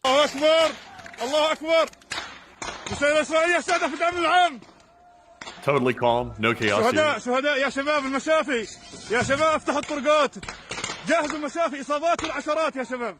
You know, however you feel about Israel, like whether or not you support their actions they take against these countries that are hostile toward them or not, you got to admit, every time they go in somewhere, it's never half-assed ever. Like they go in guns blazing every single time, and even in this like initial strike on the Syrian regime here, it was massive. Like just in their first initial strike to make a clear message. I would say so. Also, I gotta say this, like, I don't know what kind of an argument this is. Someone said, crime against humanity like the Native American Indians who were killed, lied to, had land taken, etc., etc. Okay, so really quickly, can't really deal with that one because that happened 150 years ago. This is happening today, so I don't really know what argument's being made, like we should let crimes against humanity persist in the present day because they happened 150 years ago. I generally like to believe, as an underlying mental concept, that we are more advanced and civilized in the modern age than we were 150 years ago, and our concept about whether we should allow crimes against humanity to persist or not has changed greatly. Just because people suffered in the past doesn't mean that people have to suffer in the present day. We've largely moved beyond that. So I really don't know what kind of an argument that's supposed to be. Like, is that an argument in support of the genocides and atrocities in Syria right now, going, actually, they should happen because 150 years ago, this happened? Like, that doesn't really make a lot of sense. Because, you know, if you work off of that, you can say, well, 80 years ago, Stalin killed 30 million people in this country. Therefore, everyone should get a blank check in their governments today to conduct endless purges and genocides. Generally, that's not what we work with, because we're supposed to be a little bit more civilized than those people. So we try and say that things are unacceptable in the modern day that clearly are. Like, I don't really know what kind of a logic that was, but I saw that and it gave me such whiplash. I had to bring that up and address it really quickly because I was like, are you really using that to try and justify what they're doing? Or sit there and say, look in the mirror. It's like also, by the way, really quickly, I am not one of the Americans that did that. I wasn't even alive back then. That was 130 years ago before my time. I wasn't alive back then to say, hey, I don't really like how the Indians are being treated. I don't really like how, you know, the Japanese were treated, being thrown in internment camps. I wasn't really alive back then to have any issues with that. That just happened. It's a part of history at this point, and it is what it is. It wasn't a great thing, but it happened. But we're alive in the present day to be able to say whether something is right or wrong right now. So I think that we should take that time to be able to say that what's happening in the present day before our very eyes, that we actually have the power to stop and control, is wrong. And I think that we should come out. I think that the Department of State at this point should come out and we should start to reverse our policies and stances about the Syrian interim government and begin to state that they are a terrorist organization and a terrorist government, and they should be put back on the terrorist registry, because it's quite clear that they are conducting an endless amount of crimes against innocent civilians and people in the country, and that should not be allowed or tolerated under U.S. foreign policy in the present day. If a country is a dictatorship and some things happen under a dictatorship, that's one thing. But actually seeing a literal terrorist organization take over a country and then push forward these atrocities on such a grand scale, much like the government they just overthrew, I do not think that we should be supporting of that at all whatsoever. But with that, we are going to be moving on from that little bit and on into our next bits that we were able to hear out of Damascus, as it did appear that the Israeli Defense Forces, or the Israeli Air Forces, were airstriking regions of Damascus today as well. Right in the middle of it, too. I think that might have been one of the army buildings or the army headquarters there from a distance. I think I actually did hear about that, and apparently a bombing actually happened really close to the presidential palace, which Jelani is now inhabiting, which also is showing us that he's not really an honest, upright guy, because that presidential palace, have y'all seen the presidential palace? It's right here. This is the Syrian presidential palace. It was built under the Assad regime, and apparently Jelani has just taken up to inhabiting it. It has a dominating view of the Damascus city skyline. It's literally built to where it would have the most impressive view of the city skyline possible. And the fact that he's pretty much inhabited a palace that was used by a dictator, and he's pretty much running the country as a dictator at this point, isn't really fostering any belief of mine that he's going to be any different than Bashar al-Assad at this point. He might even be worse than Bashar al-Assad. But we were able to see more of the bombings that happened in the Damascus suburbs. الآن غارة جديدة على معظمية الشام. الآن غارة جديدة على معظمية الشام. I have learned a new word, al-an. And so moving on from that and on into the next clip inside of the Syrian interim government's capital. Well, actually, those were all the clips. Moving us on further up into the coast near to Jableh, we also were able to see more airstrikes that did occur in Jableh. There was actually an army ammunition dump that was targeted and hit here by an Israeli airstrike overnight, and we were also able to hear of explosions occurring in Latakia, just about 10 miles north as well. And it appears that the 107th Brigade's base was actually hit and destroyed in this airstrike. You've got mail. But outside of that, that's the end of that clip right there. He just got a text that said, "Hey, bro, like the city's on fire. Like, take cover. Like, for real." Dude, they said, "Yo, on God, city being capped for real. Go and hide." Like, on Yeezy or something like that. But anyways, we also got to see Yemeni Houthi missiles being fired over southern Israel as well earlier tonight. These were intercepted and shot down. The Houthi attacks are getting weaker and weaker these days. They'll launch like one missile, and that'll be like the end of it. It's kind of odd. Yeah, they were always weak, but they really are extremely weak now. It's like literally like a token missile. But nevertheless, that's all of the news that we are getting out of the Middle East at the moment. And a lot of people are well, actually, one more thing. There were more drone attacks inside of northern Iraqi oil fields within the Kurdish lands of the north. And it appears that some facilities were shut down, but there were no declared injuries, at least from the moment. But beyond that, a lot of people have been talking about the actions the Israelis took in Syria today. And a lot of people are wondering, were they justified or were they not? And also, what are people thinking about that, Matthew? And what are you thinking about that as well? All right, so believe it or not, this is actually a contentious question. I was roasted halfway today, almost like a Costco chicken, over this exact topic right here. So let's see what the audience has to say right now in the live stream about it. And to repeat the question, Israel struck near the Syrian presidential palace and also directly struck the Ministry of Defense building in Damascus today. And the question is, did Israel go too far? So 46% said no, Israel was 100% justified here, while 28% said yes, Israel went too far and too soon. And 11% said, I see both sides of the issue. Now, the reason why Israel did this is because the Druze people in southern Syria are being attacked by the Jolani regime. They're being brutally attacked, actually, and quite badly. And that's why the Israelis went berserk today and struck the Ministry of Defense building. Now, if you saw the short war video today, you'll see the Ministry of Defense building was decimated. That thing was torn to shreds, and it was very bad damage. And that's like their version of the Pentagon, basically. So a big hit, a very escalatory hit. But I'll say that Israel was 100% justified, because even though Jelani's trying to act like he had no involvement whatsoever in the attacks on the Druze people in southern Syria, he did have involvement in it because he's the leader of the country. He has control of those forces, and ultimately, he is the one who gets the blame if something goes wrong, and he's going to get the blame this time, and that's why I think Israel is justified. So we see people in Israel actually going as far as to call for the assassination of Jelani. That's what the Israelis are saying, and that's how far and angry they're getting with that regime right now. So, that's what they're saying. But Enforcer, what say you? I would generally have to say that, in my opinion, I believe the Israelis were 100% justified in their actions today. At least in my opinion, I am starting to say, or believe at this point, that the Syrian interim government is quite clearly a predecessor terrorist force to al-Qaeda. It was originally created as a splinter cell of al-Qaeda after Osama bin Laden was killed, and largely the loose confederation control that bin Laden had over the different factions of al-Qaeda began to splinter. This is one of the splinter groups that broke off in the middle of the Arab Spring, in the middle of the Syrian civil war. With that in mind, I would have to say that I believe that they should be put back on the terrorist designation list, and that they should be continue to be treated as a terrorist force within the region. What they are doing inside of Syria is starting to become absolutely heinous. Originally, they looked like they were a liberating force, at least initially, and I wanted to say, let's give them a little bit of breathing room to see what they are going to be before we react. But now that they've had some of that breathing room, it's becoming incredibly clear they are nothing different than al-Qaeda. They were like a toned down al-Qaeda light for a little bit, and then they're starting to get almost right into enacting Sharia law, is the best way to describe it, which is the most extreme form of Islamic law possible.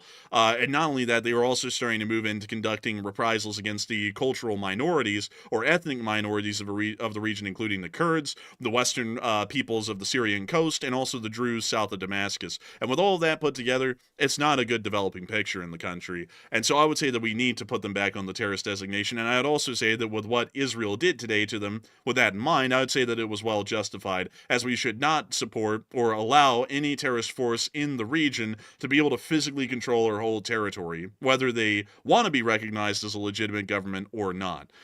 So with that, I hope that addresses that the best I can. And also, I saw someone say U.S. Lifting sanctions on Syria should stop. I generally would agree. I think that we need to actually start reconsidering the implementation of sanctions, because if y'all see what comes out of Syria, it's bad. I mean, people get tied up behind motorcycles and they're pulled down the street until they're dead. I mean, there's all kinds of heinous atrocities. That's the most light one I can mention. There are insane atrocities that are happening right now in Syria against the Druze, against the Western people of the coast, against the Kurds. It's insane. Like, if y'all don't know, when the SIG armies entered As Suwayda earlier today because they started to push through the city, they made it to the As Suwayda Central Hospital, which is down here, and they slaughtered everyone inside the hospital. There were hundreds of people in there, and they killed all of them. Like from what we've been able to hear, we have heard that there is maybe so many survivors that came out of that building, you can count them maybe on one or two hands out of the hundreds of people that were in that hospital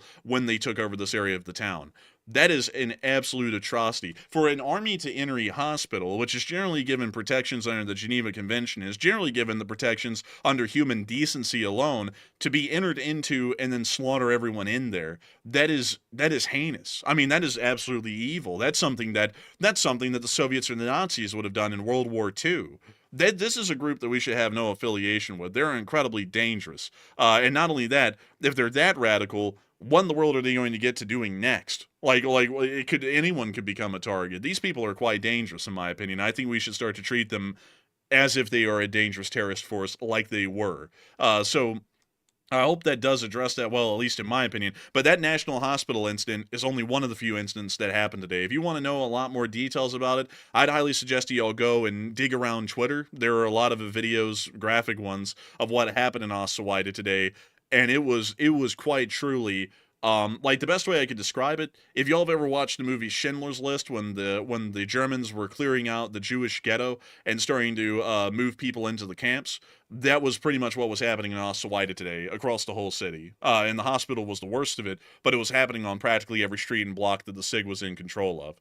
Absolutely irreprehensible sort of stuff, and very unbecoming, unprofessional, and barbaric of what a group wants to be called as a modern military.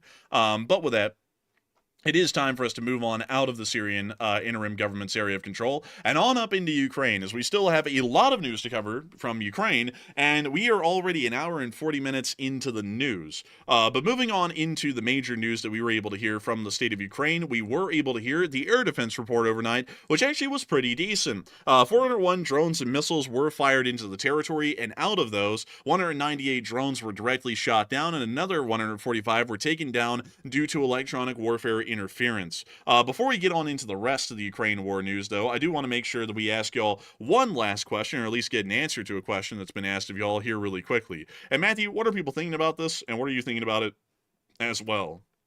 All right, so we have to address the elephant in the room on this, because the U.S. position towards Syria is a little bit odd, if I do say so myself. And today we heard the U.S. put pressure on Israel to stop striking Syria, and they cited concerns about stability in the region. And the question is the USA right, or are they off the beaten path? So 59% said no, the USA is doing appeasement again, and this is not the right move to tell Israel to stop striking the Syrian regime, while 21% said yes, the USA is preserving peace, and 10% said it's a good start, but more info is needed. Now, today, according to what we heard, there was a very big pressure campaign by the United States to tell Israel to stop their strikes immediately on the Syrian regime, even though the Syrian regime was attacking the Druze people and doing horrible things to the Druze people. The U.S. was telling them to call it off, cut it out, end it right now, and they failed to even mention what was happening to the Druze, at least according to the statements I heard from the Department of State today. So honestly, I would say that sounds like more appeasement. I'm not really sure why we would be so gung-ho necessarily about going down there and supporting the Syrian regime, considering the atrocities they're doing.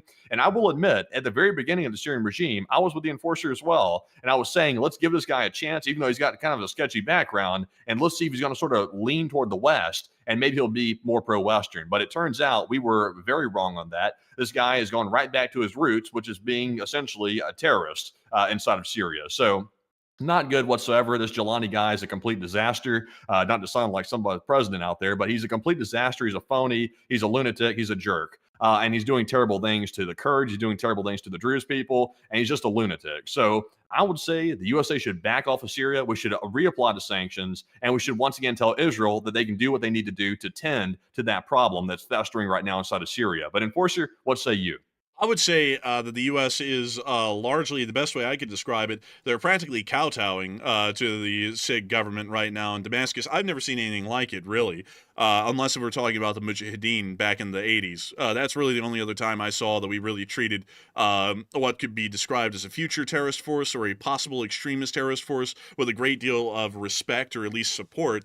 But treating the Syrian interim government with this kind of deference or support is absolutely terrible for foreign policy. These people are quite clearly extreme, and that never turns out well. They will end up becoming a hotbed for terrorist forces that will eventually attack American or Western interest in the Middle East or the United States directly. This is going to end up becoming a Pandora's box that we will have to go in the future and close. It's better to close it now while they're weak, before they build up any kind of strength or ability to resist, or it becomes a long, drawn-out sort of involvement that we have to get into in the future to deal with a hotbed that festers and develops terrorist forces out of its borders. That is something that I generally be a strong believer of at this point. I don't really like what I'm seeing right now out of Syria.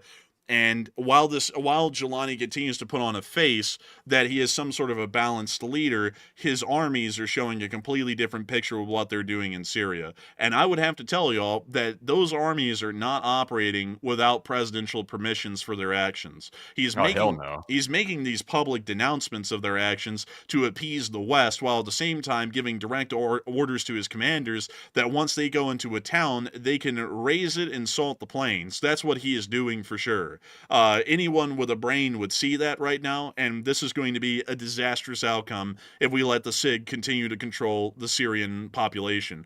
Honestly, at this point, I would say that we need to see a Balkanization of Syria. The northern lands need to be brought under an independent Kurdish control. The Syrian Free Army needs to control Palmyra, which is a crossroads of the region, and also the Druze need to control everything south of Damascus. The rest of it can be controlled by the SIG, at least for now, until we figure out what to do with them, because we want to make sure to try and protect the people who are going to be at most risk of getting pretty much a shellacking or a greasing by these people are going to be protected at least in the meantime. And the most vulnerable groups would be the Syrian Free Army, the Druze people, and then also the northern Kurdish people. Unfortunately, generally what I would say to y'all is that the long-term picture I think we could come up with that would work the best in Syria is a Balkanization. I think that's the only thing that will work at this point. The ethnic groups will never get along, and considering that there is a large, what could be described as Arabic Syrian cultural group, they are always going to end up in a democratic system overpowering those other smaller groups and completely steamrolling them. So the best way that we could end up working this situation out is declare Homs a free city, because there's a significant Christian population in Homs that could be threatened by a extremist Islamic government. So declare Homs a free city with direct access to Tartus through the ocean as a treaty, so that way Homs is able to support their local economy. Develop a independent country out of the SDF in the Kurdish lands of the north that will still pretty much be the SDF, but a legitimately recognized country. Take the Druze people and either make them a aligned Israeli nation that's independent on their own, or a heavily semi-autonomous region that pretty much gets to govern themselves while still being a part of Syria, and then the rest of it can largely be controlled by whatever Syrian Arab government would need to exist or want to exist within that area. But I think that would be our best long-run chance at trying to fix the situation in this region. It would make the borders horrendous and pretty damn ugly, just to be honest, but it's better to have ugly borders than an endless tumultuous situation, because none of the cultural and ethnic groups in Syria can get along with each other, just because they're always going to get steamrolled by the larger majority Syrian Arab ethnic group in the country. That just seems to be the case at this point.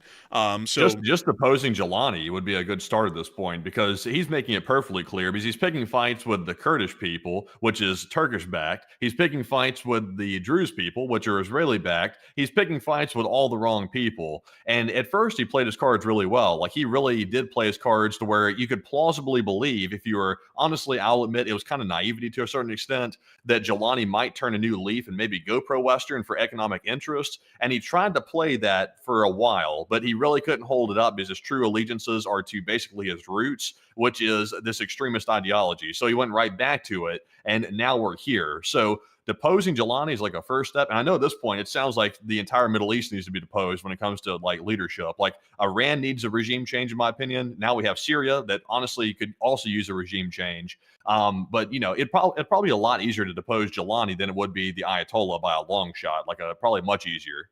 Yeah, I would have to say so. And I see some people saying, let's see, some people are talking about all of the different stuff with Syria. This is going to be a long news segment tonight, but I'm fine with it because it's a fun one and I'm enjoying it a good bit. But as far as balkanizing the region, because I saw some people saying it sounds like Yugoslavia in the 90s. It does really, because there is no way. Let me go show this to y'all.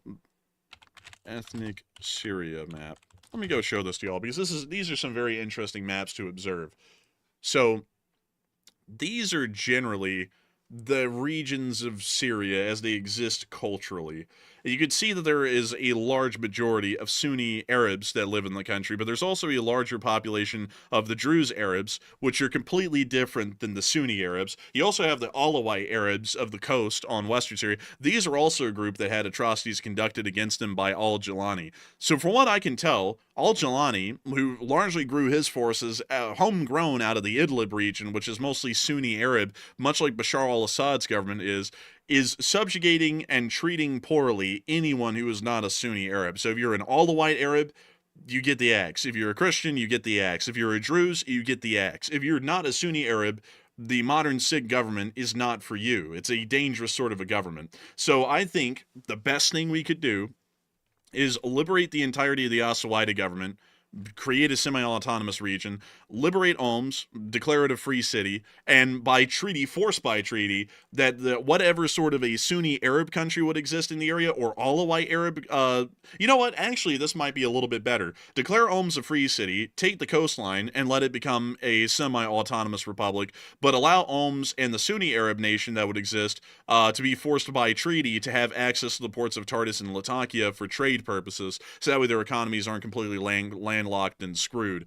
Then we could take the Kurdish regions and declare them an independent nation, and they generally could be allowed trade through the Iraqis or overland through whatever region would exist near to Aleppo, possibly. That might be the best way that we can end up dealing with that situation, because it will protect all of the different cultural groups, because if they are not separated at this point, it's clear they're going to kill each other. And if we separate the cultural groups in their own semi-autonomous republics, free cities, or independent states, this ought to generally protect all of these groups from some other form of government like al-Jilani's or Assad's from going around the country and literally just curb stomping everyone who isn't a Sunni Arab. Yeah, basically. So I would agree with you. Yeah, I think that might be the best move at this point. It's going to be nasty looking, but it should largely prevent most of the problems and situations we're seeing right now. And if we wanted to, because I'm sure no one would disagree with this, we could try and get the UN involved to send in UN peacekeepers to try and just stand around. Generally, I guess they don't really do much more than that, but we could just have them stand around at least to make it feel a little bit safer, although really in reality it would involve some sort of a country being involved in always trying to maintain the peace there, and maybe that could be something that we could delegate to the Saudis. Maybe that might be something in their wheelhouse. Here's an ironic question. At this point, with how Jelani's turned out, what does the audience think about this? Would y'all rather have al-Assad back from Russia, or would you rather have Jelani at this point? Because in my opinion, they're starting to become almost equivalent to each other. Like at this point, Jelani is like on track to become as bad, if not worse, than al-Assad at this point. So it seems like you replaced one bad one for another bad one that could end up being even worse. Yeah, I mean, honestly, they're almost the same. It's like, do you want to like jump off this cliff, or do you want to jump off this waterfall? It's like it's the same result nearly. It's like both of these are terrible options. But also, I see a lot of people saying the UN is useless. It is useless entirely. And that's why, like, I called myself when I said I was like, well, honestly, all they do is stand around and watch if any atrocities happened. So generally, you'd have to get a nation involved.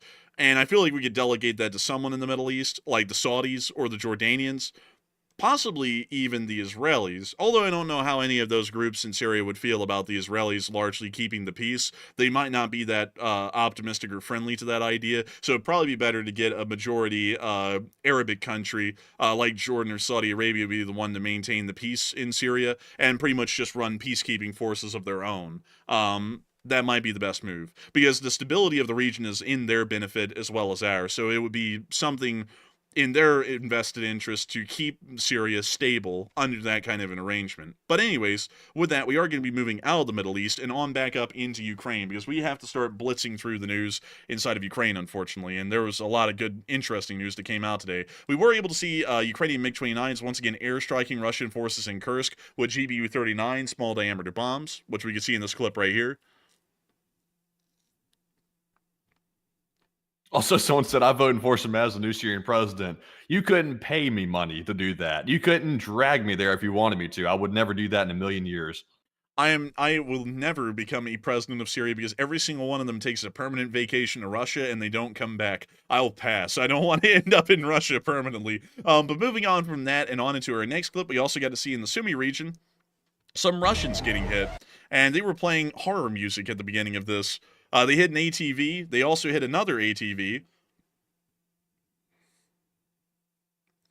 Someone said it can't be the president of Syria. What, are they crazy or something? That's like saying, that's like saying, let's see, what would it be? Would you like to be Mickey Mouse? That's not even a good one, really, honestly. Mickey Mouse, that'd be like an honor compared to being the president of Syria at this point. I'm not even really sure what to compare it to. That's like sentencing someone to death, asking if they want to be the president of Syria. I would never be the president of Syria. Also, thank you, Kendrick, for voting for Enforcer for President in 2040. Hopefully, we'll be able to make it there one day. I don't know if we will ever be able to, but one day, hopefully, we will. That would be a stacked ticket. Enforcer for President and Enforcer Matt for VP. Very, very solid ticket right there. Which one of us is going to get the lobby money, though? Because somebody's got to get it. Good question. I don't know. The Illuminati needs a sacrifice. Somebody might not make it. We split it. 50-50.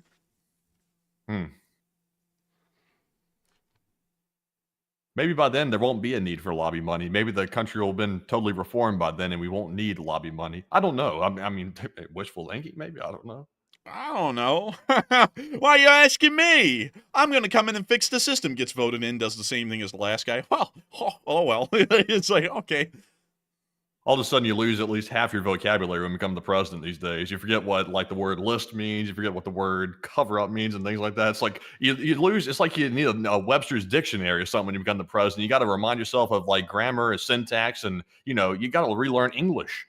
Gee, it's really cold in this bedroom. I wish that I had some blankets to cover up, miss. What the hell does that mean? I want blankets put over me. Like, I don't even know what the hell that word is. I've never heard of that before. But we also got to see the Russian casualty report over the past 24 hours, where we were able to see that the Russian losses were juicy. Miss DCQ, the record stated that 284 drones have been shot down, which is the fourth highest daily loss in 2025, and the total exceeds 25,000, at least for this year. Vehicles are averaging about 100 per day, and the total exceeds all of the 2024 losses so far. Pretty impressive stuff. And we were able to hear that 1,170 Russian troops were wounded and killed over the past 24 hours, along with 2 APCs, 82 supply trucks, 3 main battle tanks, 49 artillery pieces, 284 drones, and 2 anti-aircraft warfare systems.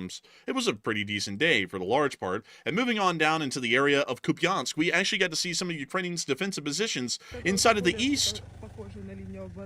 Dragon's Teeth, anti-tank ditches, infantry trenches, barbed wire. It's one hell of a defensive position. This is pretty much the Ukrainian Surovikin line, actually. Ditches for Russian bitches. And if you look out here, you can see the perfectly made defenses. You would think that they wouldn't want to film this, but it pained my soul when I saw this earlier today. I know some people were like, it's not an OPSEC violation, but honestly, it is an OPSEC violation, if I'm being perfectly honest. This woman filming this right here should know better, but she filmed it anyway, and by the time this was already on social media on Twitter, it had been shared around like wildfire, but really stupid of this lady to film this. Dude, when Budanov saw this video, I heard that his chin gained another one. She's oblivious too to what she's really doing. She's like, they're destroying the natural beauty of the country. It's like, because you're at war. Like, but anyways, that is what the current I guess you could call it the the Rustem Umarov line looks like at the moment, or the Oleksandr Syrsky line. But moving on from that and down into the Crimea forest, we also were able to see them hitting Russian forces, which apparently is a little too juicy for us to show. We also got to see them taking out some drone. Well, a Russian tried to take one out. There's the Ukrainian drone. It tries to hit the Russian. It doesn't blow up. The Russian wakes up. He's displeased. He's like, "Блядь, this drone hit me. Suka, блядь." He takes it to a tree. He starts slamming it on the tree. Trying to crack it like a nut, like a squirrel would or something. Bro, he can't I'm break so hungry. it. Look at him. Look at him, bro. So then he can't break it. What so is the idea? I mean, that's just stupid. It's like, isn't that thing going to like pop? Oh, what the hell? He just yeeted that thing. Bro, he said, "This thing is busted." Yeet! Threw it into a trench and then ran away. Bro, I don't even know what he was doing. He's got a 30 IQ max. Like, there's no way his IQ's over 30. Dude, if he took the ASVAB, his score was a 3. He put his name on it and got everything else wrong. But outside of that, we also were able to see in the Chasiv Yar area that the Ukrainians were hitting the Russians while they were inside the pipe. I have a thing for the Russians being in these pipes, because it's like, isn't it a little bit shocking that they never think about like the toxicity of being in these pipes that were once pumping petroleum for years? You know, it's like a lot of people end up getting cancer and all kinds of respiratory issues from being in these pipes, yet they continue to get in them. Like, there are literally death traps. Once you get in one and stay in it for a couple of hours, you're pretty much riddled with enough petroleum, I guess you could say vapors, to give you cancer for the rest of your life. I think they know they're not making it off the battlefield. It's probably why they don't care. I think the current average survival rate is 2 to 4 weeks as a Russian soldier on the front lines, 2 weeks on average. So, I mean, you know, they probably don't have to worry about the cancer, unfortunately. Man, that's my tolerance rate for foreign policy decisions is 2 to 4 weeks, and then I lose my mind. But moving on from that, and now near Turetsk, we also get apparently too spicy. But moving on from that, and Pokrovsk, we also get to see them interrupting logistics. Apparently that's a little too spicy. Moving on from that, and on up into Odessa, we also get to see this Yak-52 over the city. Now this isn't too spicy. Take a gander. Oh, this is crazy, man. The Yak-52. This is the old old planes like this. The Snoopy plane. Drones. Crazy, honestly. Just leaning out the window with an AK, just shooting at it. We see them flying around up there.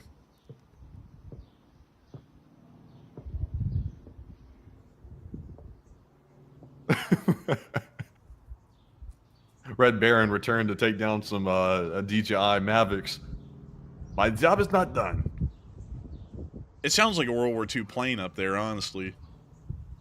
I think these things were built back in 1980 or 1990 or something like that. They're old. I think it's older than that, man. Like, let me go pull up the Yak-52, Yakety Yak, and Don't Come Back Yak-52. I think these things are from the 50s. Oh no, they're from the 70s actually. Man, the Soviet Union was creating crappy planes even in the 70s. This is tough. Like, this seems like it was kind of outdated for the 70s. Like, just looking at it, it seems like it's a little dated even then.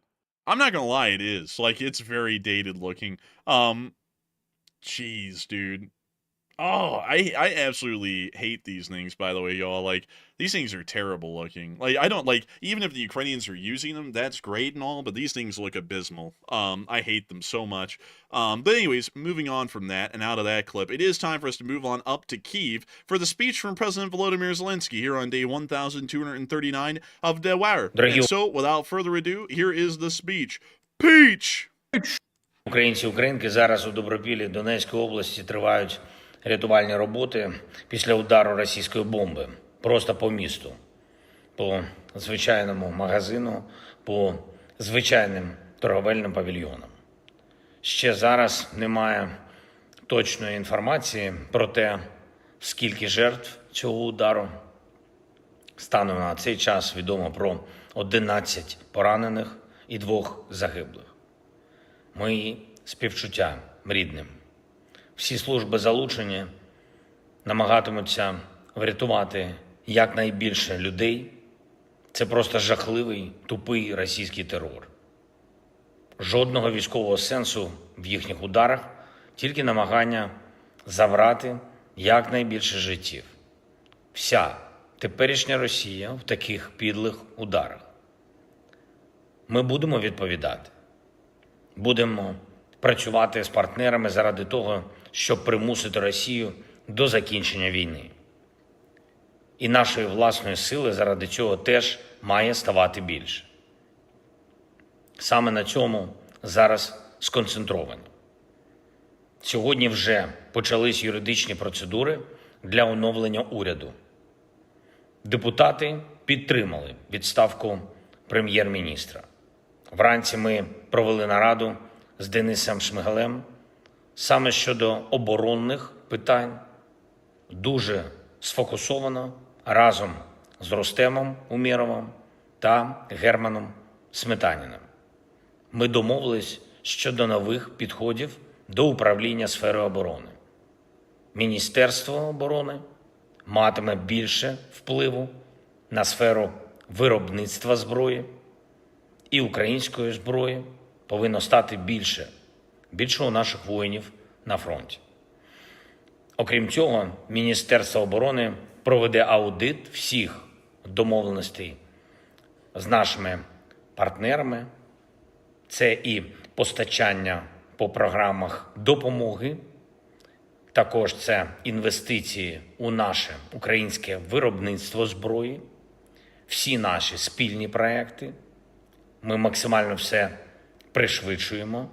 Сьогодні я вже підписав документи до Верховної Ради України про Дениса Шмигаля як нового міністра оборони.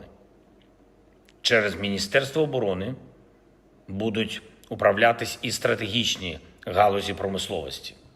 Герман Сметанін очолить Укроборонпром.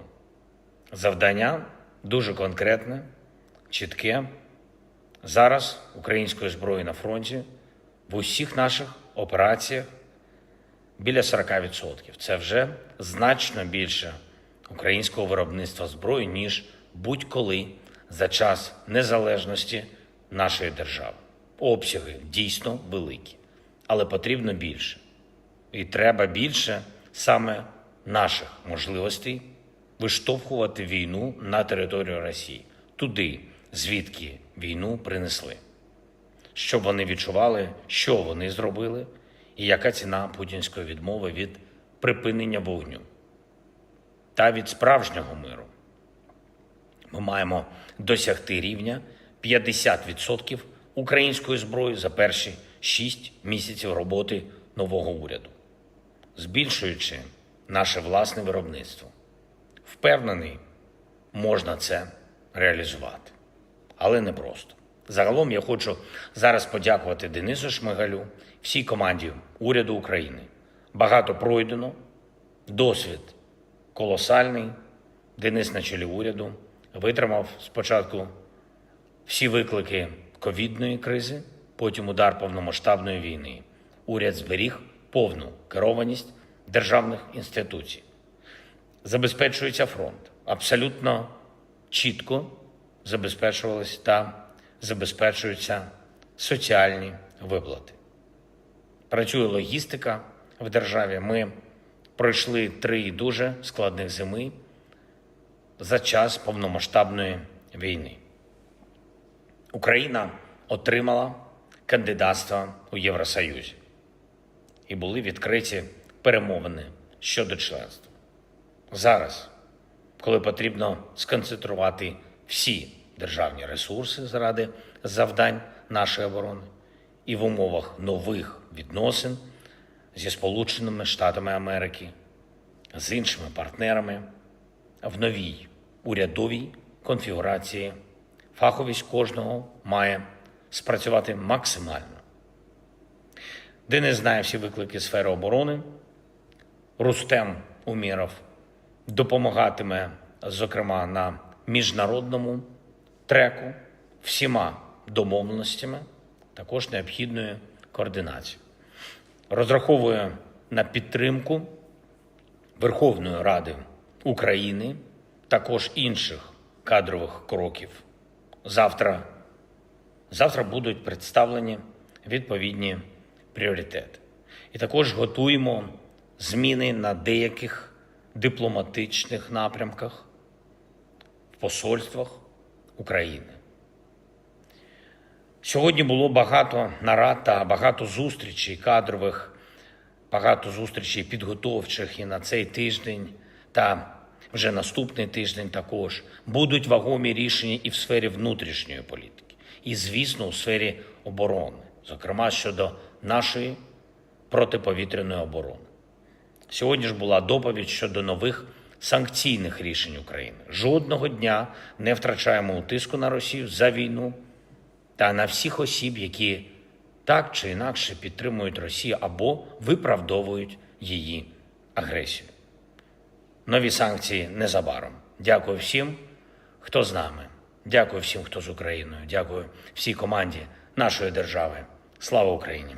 Herom Slava. And with that, that is the end of the speech from President Volodymyr Zelenskyy of Ukraine here on day 1239 of the War News stream. And that's going to be moving us on to the second part of the stream where we get to talk to all of y'all. And boy, howdy, folks, do we enjoy this segment. We get to talk about literally anything and everything, but I do understand that we have a lot of questions tonight that are largely revolving around the concept or topics of East Asia, and those are some questions that I am more than happy to dig into tonight because I find those questions to be very interesting, and it allows for us to do a lot of analysis that we have not been able to do in some time, because we have analyzed the Ukraine war into its near completion at this point, to be entirely honest with you. And so talking about East Asia allows us for a chance of a breath of fresh air for the larger part. So with that in mind, folks, it's time for us to get on into that second question segment. So Matthew, what do we got?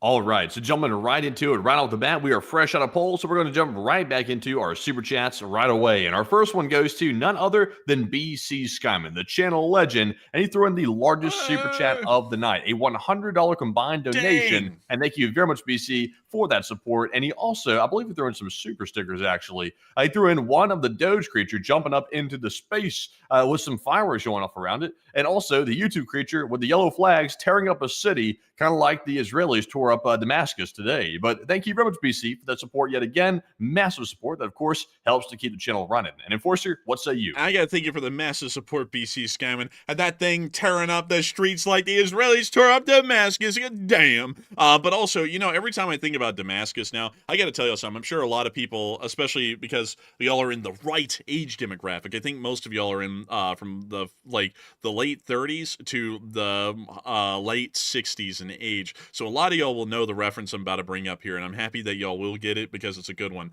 I'm sure that a lot of y'all are about to get this. It's going to be good. So every time I think about this region now, Matthew, of Jerusalem, Aqaba, Damascus, and all of that, I always think of that Lawrence of Arabia movie where Lawrence of Arabia made it back to Cairo, and he was like, "We have taken Aqaba."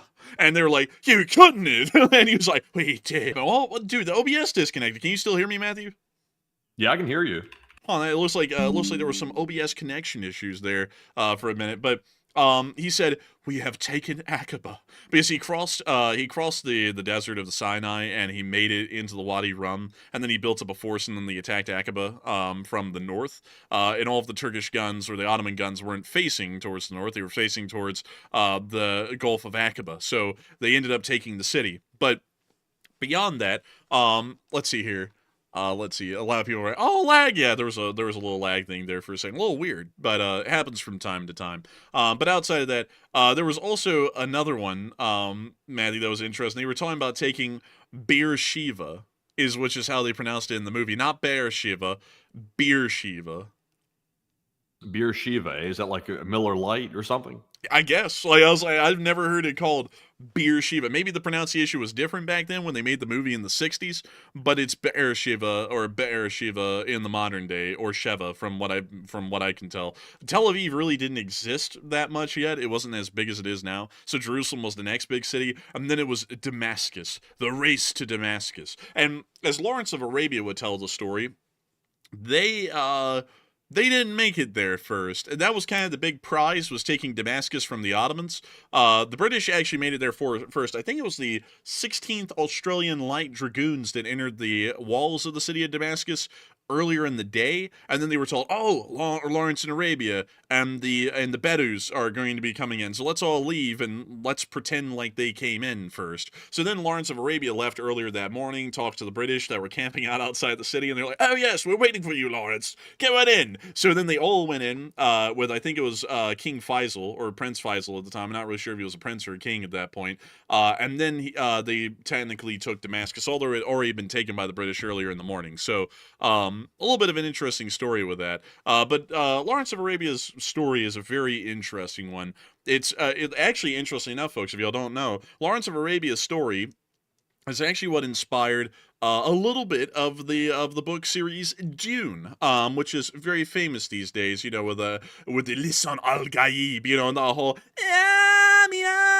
like soundtrack. That all kind of was like inspired by Lawrence of Arabia's story a little bit. Like really all of those stories were inspired by generally the whole concept of the Middle East. And you can find a lot of references and cross-references to how Middle Eastern people like the Bedou live. For example, on Arrakis. Like, Arrakis is quite literally almost a Wadi Rum. Like, if you look at it on, like, a cultural and ethnic level, it's a very similar sort of thing with, like, the water conservation and all that. It's very interesting. But, honestly, I find those books to be incredibly interesting. And also...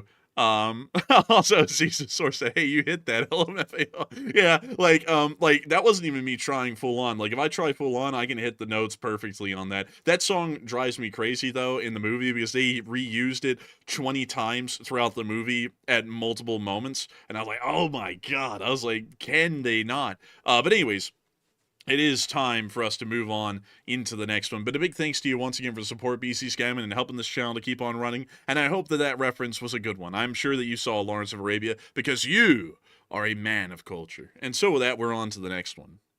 All right, and our next one here goes to Gerald Everett, who put in a $50 donation. And thank you very much, Gerald, for that generous support as well, and also helping to get the channel running every single night. And Gerald said, the only place where the tyranny of distance favors the U.S. is the far North Pacific, and we have always wanted is the Russian Far East. And Russia out to the Pacific and China out of the Arctic is in our interest, and there's always something to be gained. I'd agree with you, Gerald. It's a huge concern, at least with how the Arctic is turning out at the moment. And it's also a huge concern with how everything in East Asia is going at the moment, because the distance is our enemy, or the tyranny of distance, as you put it, is our enemy, at least within this region. And I just wish, for the love of God, like, I just don't know what's up with this. I've got to criticize this heavily because I think this is one of the worst decisions ever.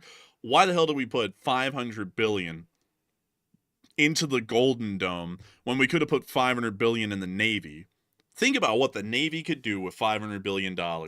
We would be literally dwarfing China and Russia's naval abilities for decades if we put $500 billion in the Navy. It would have been insane. It would have been unreal. Instead, we're putting it into a temporary defense system that will be obsolete in years, because the hypersonic missiles are not going to be around for long. They're a very temporary sort of thing. They're going to be phased out here really quick and become obsolete really quick. So we're going to put $500 billion into a most likely short-lived defense system when we could have put $500 billion in the Navy and pretty much guaranteed that no one would ever be able to touch us again. Like, that's really the reality of the situation. And it's just so annoying because it's like, why didn't we do that? If we did that, distance would not be the issue, because we would be able to have such a large navy that we could blanket the Pacific. Even if Chinese subs made it into the Pacific at that point, they still wouldn't be able to touch anything because the anti-submarine warfare would be continuous. And that's the only way they can threaten anything in the Pacific, at least long distance or long term, is not with their surface fleet. It's with the subs. And so if we can stop the subs from getting into the Pacific and causing any damage, we end up winning the war. There's no way for them to fight at that point. We may as well be fighting literally just a couple of hundred miles away from Taiwan like the Chinese would, or really anywhere else for that matter, like in the Arctic. And it's just so annoying. It's just so annoying that we didn't do that. It's so short-sighted. The Navy is like people keep sleeping on the Navy. Everyone keeps acting like the Air Force is where it's at. The Navy is where it's at. Like, I'm not even a big fan, to be entirely honest, of seafaring life, although it's quite adventurous, and I will say that it's incredibly interesting to hear the stories of seafaring life.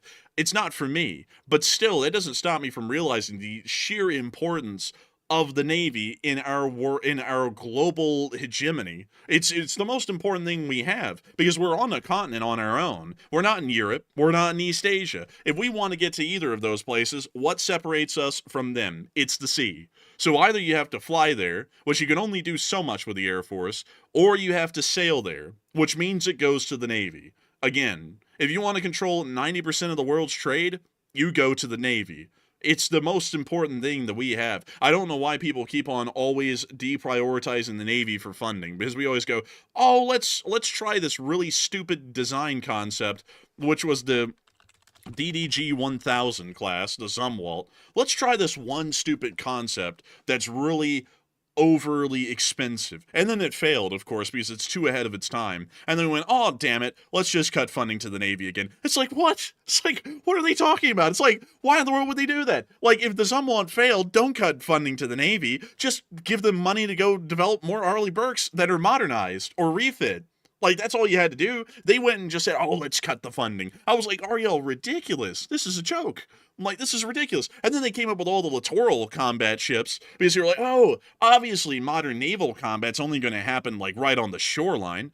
So let's just create hundreds of these littoral combat ships. And I was like, what the hell? Like, what is the point of this? Like we should be going heavily into destroyers and cruisers. Like, we already have the funding for the aircraft carriers, because that's one of the few things that people get, is that the aircraft carriers are important. But as far as actually holding down everything at sea, we need more oilers. We need more logistical ships, or just support ships in general. We need more destroyers, and we need more cruisers. Everything doesn't have to revolve around a carrier strike group. We can have just masses of independent destroyers, or flotillas of destroyers and cruisers wandering around their own, conducting anti-submarine warfare and anti-surface activities. That would be a surefire thing. It's a guaranteed win, because no one else has moved beyond that. If you look at the Chinese, they're still living in yester century, because their naval fighting doctrine still revolves around what naval fighting doctrine looked like for us back in the late 80s, before the Gulf War. So if we just go and just max out with the technology we already have, and we just refit the vessels we have, or we build new ones that are refit with modern technologies like laser-based air defense systems, or a larger amount of secondary weapons, we are guaranteed to defend against drones. We are guaranteed to defend against subs. We'll have the logistical capacity to be able to fight a war in the in the Far East. We'll have all those abilities if we just put that money towards the Navy. It was a mistake. I'll say that is a mistake that America will learn. What it will cost us dearly was putting $500 billion into the Golden Dome instead of that same $500 billion into the Navy. We didn't need the Golden Dome, but we sure as hell need the Navy. Very important thing. So with that, I hope that addresses that the best I can. I thank you for the support, Gerald Everett, and I wish that we would realize that, like with what you're saying and what I'm saying, but sadly, there's just not really a lot of people who get that. Because, in the modern world in America, the more impressive thing is the tanks and the planes, but it completely overlooks what's actually important, is having a well-balanced force, the Navy being one of the most basic building blocks. But with that, I hope that does address that the best I can. I do thank you for support, and help this channel to keep on running. And with that, we are on to the next one. So let's go over this poll real quick about that exact topic. The question is, what should the U.S. have put the $500 billion toward instead of the new Golden Dome defense system? And it looks like about 41% said into new U.S. Navy ships, while 25% said into new drone development, while about 23% said keep it going toward the Golden Dome, and 11% said into AI systems and computers. And honestly, on this one, it's actually a tough call for me, because I'm really not of the belief that the Golden Dome is entirely useless. Now, that is a hell of a lot of money to sink into that system. I will admit that. But it also is prudent to have a space-based system, or interceptors that can shoot basically into space to take down ballistics, hypersonics, and cruise missiles very early. That would be crucial. But also at the same time, though, we can't neglect everything else just to build a Golden Dome. And $500 billion, that's literally $500 billion. So that's quite a lot of money right there. But generally speaking, I would say the number one would probably be new drone development. That is crucial, because the next wars are going to be basically fought with drones, stealth ones, and unmanned aerial aircraft. That will be basically the cutting edge of warfare. One that seems to be underestimated here on this list is AI systems. The presumption with AI, to my understanding, is that once we reach AGI, artificial general intelligence, then the AI will be so smart at that point, it'll basically be the equivalent of having every master strategist on the planet in one system. So if one country has access to that, they can strategize on the military level that pretty much no other country is going to be able to match, which can be detrimental as well. So honestly, I hate to say this, but every single one of them are equally important, in my opinion. It's hard to say which one's more important than the other, because if you're missing any one of these aspects, you're going to fall behind in the global race. So I don't know. It's kind of like a cop-out answer, but it's just the honest answer. But Enforcer, what say you? If I had to say immediately what that 500 billion should have been put into, I would still say the Navy, because the Golden Dome system, if we were to look at the historical trends for air defense systems, it is going to become as obsolete as the Texas Towers, or as obsolete as the Bloodhound, or the Nike, or any of those systems very quickly within years of being put into service. It's probably going to be obsolete before it's even put into service, but it's going to take years to get it into an operational status, and by then, everything's changed. Because in an air fighting world, things change so rapidly that trying to create some sort of a permanent system like that, or an incredibly expensive system that takes forever to put into service, literally by the time it's put into service, everything's changed. It's obsolete by that point and useless. And that's what is the issue. Because if you look at the Texas Towers, have you ever heard of those, Matthew?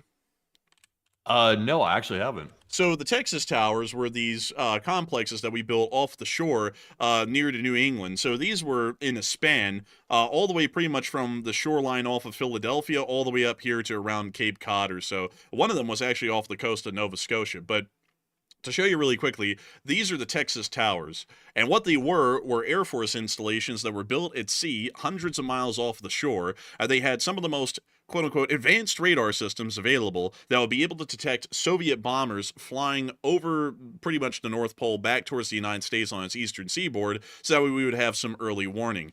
It took years to build these things, and by the time we built them, the radars were obsolete, bombers were no longer being used. It was pretty much all turning into ICBM nuclear warfare at that point.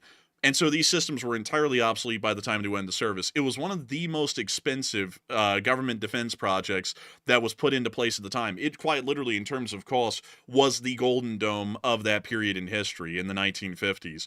And it was completely obsolete by the time it went into service. Not only that, they were built shoddily, and I think Texas Tower number 3 actually went down with all hands and killed them. And let me see. Let's see. Oh, no. Actually, it was Texas Tower 4 that collapsed in 1961. It killed everyone on board. But this was a completely useless system. And also, this was Texas Tower 4 before they put on the cross braces. Basically, the supporting struts on Texas Tower 4 were built at such a depth that they were not able to bore into the rocky seabed below deep enough, and so this station would actually shimmy whenever a storm came around, and it would shimmy a lot. And through the shimmying, it actually shimmied itself out of the rock bed that it was embedded into, and it literally flipped backwards into the water and killed everyone on board. So yeah, a complete loss. And it was also a complete loss on a monetary side as well. Before it even went into service, it was literally obsolete by the time it was commissioned. That's also the same thing, honestly, with the Bloodhound surface-to-air missile inside of the UK, which was what the Royal Air Force literally said was such the future. They killed the British aerospace programs indefinitely beyond that point, mostly. Because back in the day in the Royal Air Force, back in the early 50s, the British had this really cool concept. Why build an Air Force, and why invest in our own aircraft programs and companies like, English Electric and, Hawker and all those, when we could just simply have surface-to-air missiles? Pretty much makes aircraft obsolete. So they put all of their money into these Bloodhound surface-to-air missiles, which used a combination of ramjets and pulse jets and a whole bunch of other stuff to be able to get them up to a high speed for their era. These things actually were able to get up to Mach 3 in the 50s, which was unbelievable. Like, nothing could really cope with it, at least when it was put into service, but it quickly was obsolete and outdated, and it cost them a lot of money. The British literally dumped pretty much the entirety of the RAF's budget into the Bloodhound surface-to-air missiles, saying that it was the future, let's just forget everything else, and they killed off every single aircraft company in Britain, except for Hawker and Siddeley, which merged to create Hawker Siddeley. They would go on to create the Harrier, and then English Electric would survive for a little bit longer, producing the English Electric Lightning. But after that, because the RAF pretty much wasn't putting any money into any British aerospace companies like de Havilland, they all ended up dying because it was a very competitive space back then. You had to have a military contract as an aerospace company to survive. So Britain literally killed off all of their domestic aircraft companies, and that's why you would see later on the Panavia Tornado was a multinational effort between Italy, Germany, and Britain to produce an aircraft, and the Eurofighter Typhoon was as well because of this decision back then. And I feel like the Iron Dome or the Golden Dome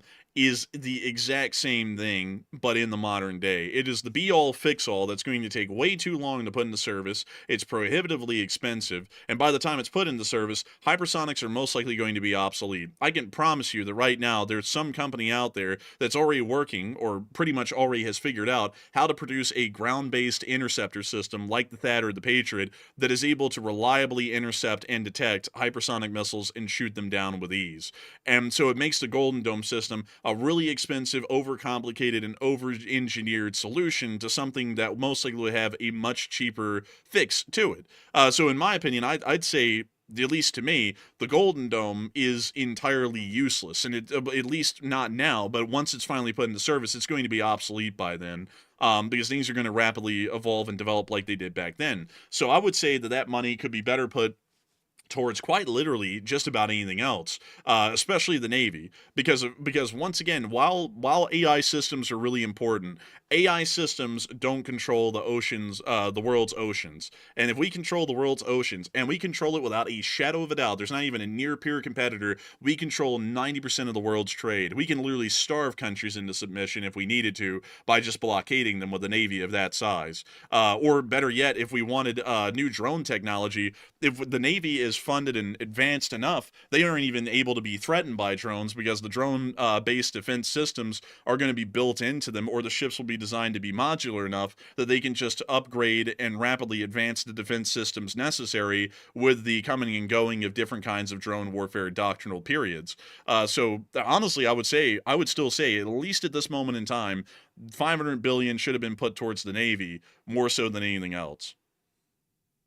Yeah, it's a bit of a tough one, honestly, for me, because like I said, they're all pretty important. But the Navy, I mean, honestly, I would say the Navy wouldn't be my highest priority personally. I would say like drones would probably be the highest priority. The defensive systems, like, I hate calling it the Golden Dome. I think that's such a goofy name for it. If we just want to call it like, it's a riff on the Iron Dome, obviously, but Golden Dome, it's like, come on now. It's like we can come up with a better name than that.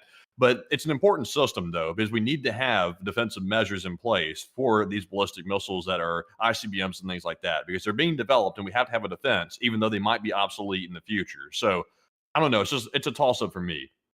Honestly, I feel like a good name for the Golden Dome, which honestly sounds like a corporate lame name, should have been something like Columbia Shield, or something like that. That would have been a very American sort of a name. But instead we went with Golden Dome, which is honestly kind of goofy sounding. Like everything in America sounds like it gets its name from BlackRock. Like honestly at this point, it's like we come up with the most advanced air system ever. Instead of calling it something like Texas Towers, or anything else, we call it the Golden Dome. Which, like, what's next? If we make a more advanced space-based defense system, what is it called? The Platinum Dome? Like, do we just keep moving up the quality of the metal it's named after? So it goes from... So if you make a worse air defense system at the end of the Iron Dome, I guess it's just called the Bronze Dome. And you just move up and down the metals, depending on which air defense system is better or worse.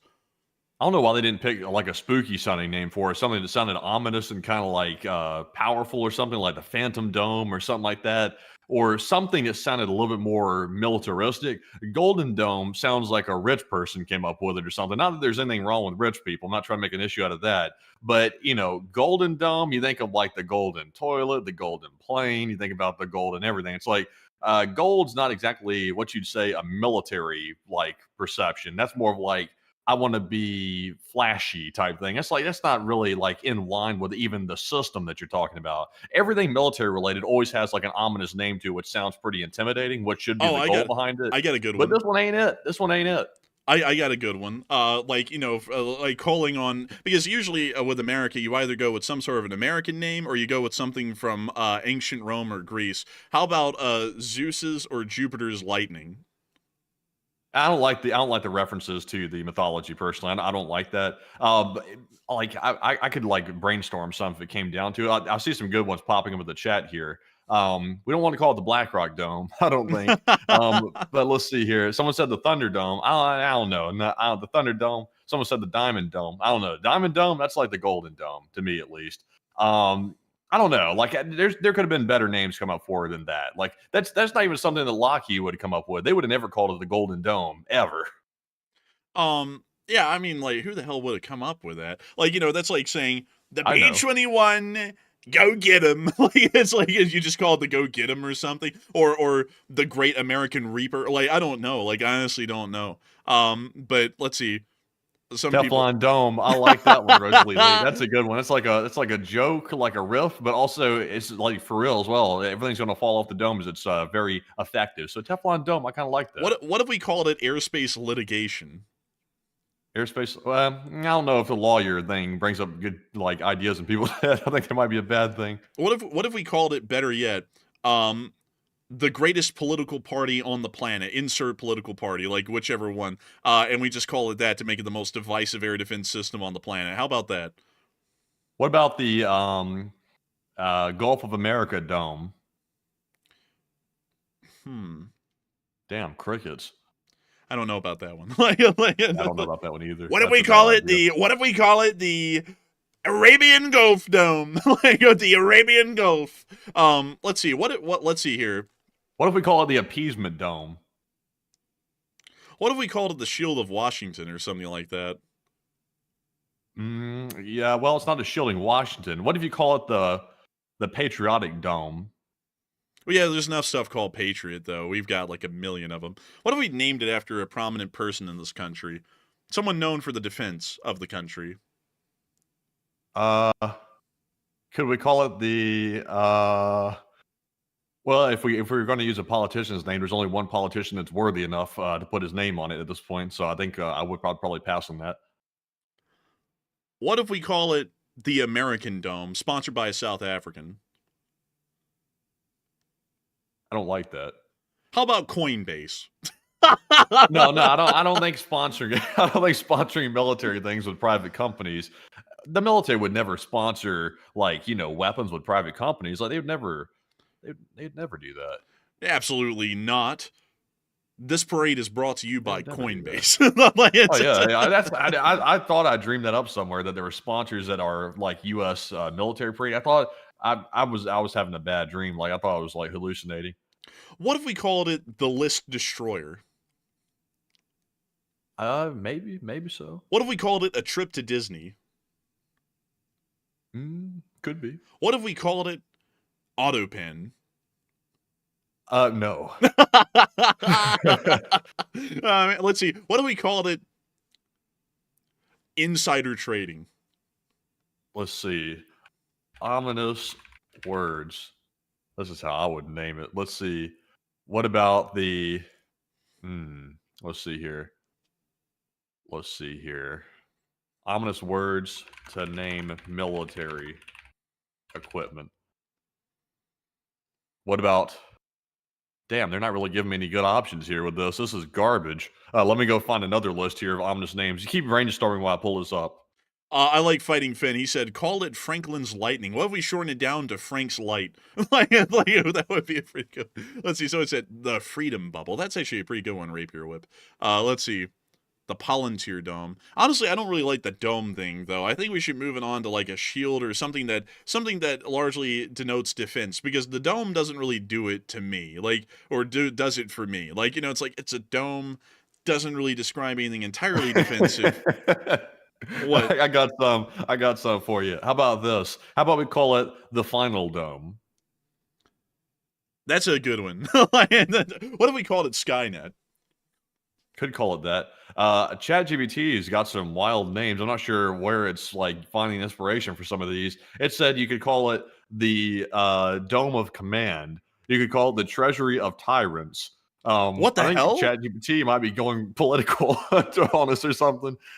It said Yeah, I think it's going political, actually. It said the bastion of golden lies. What the hell, ChatGPT? I mean, what the hell are you, like, suggesting? I said an ominous name. I didn't say a political name. What the hell? Christian Cruz came up with a good one. Shield of the Republic. That actually sounds pretty good. Yeah, you could call it that. You could call it the Little St. James Dome, something like that. What if we called it after something? What if we called it after a geographical feature of the United States? Something that serves as a wall almost. Like the Allegheny.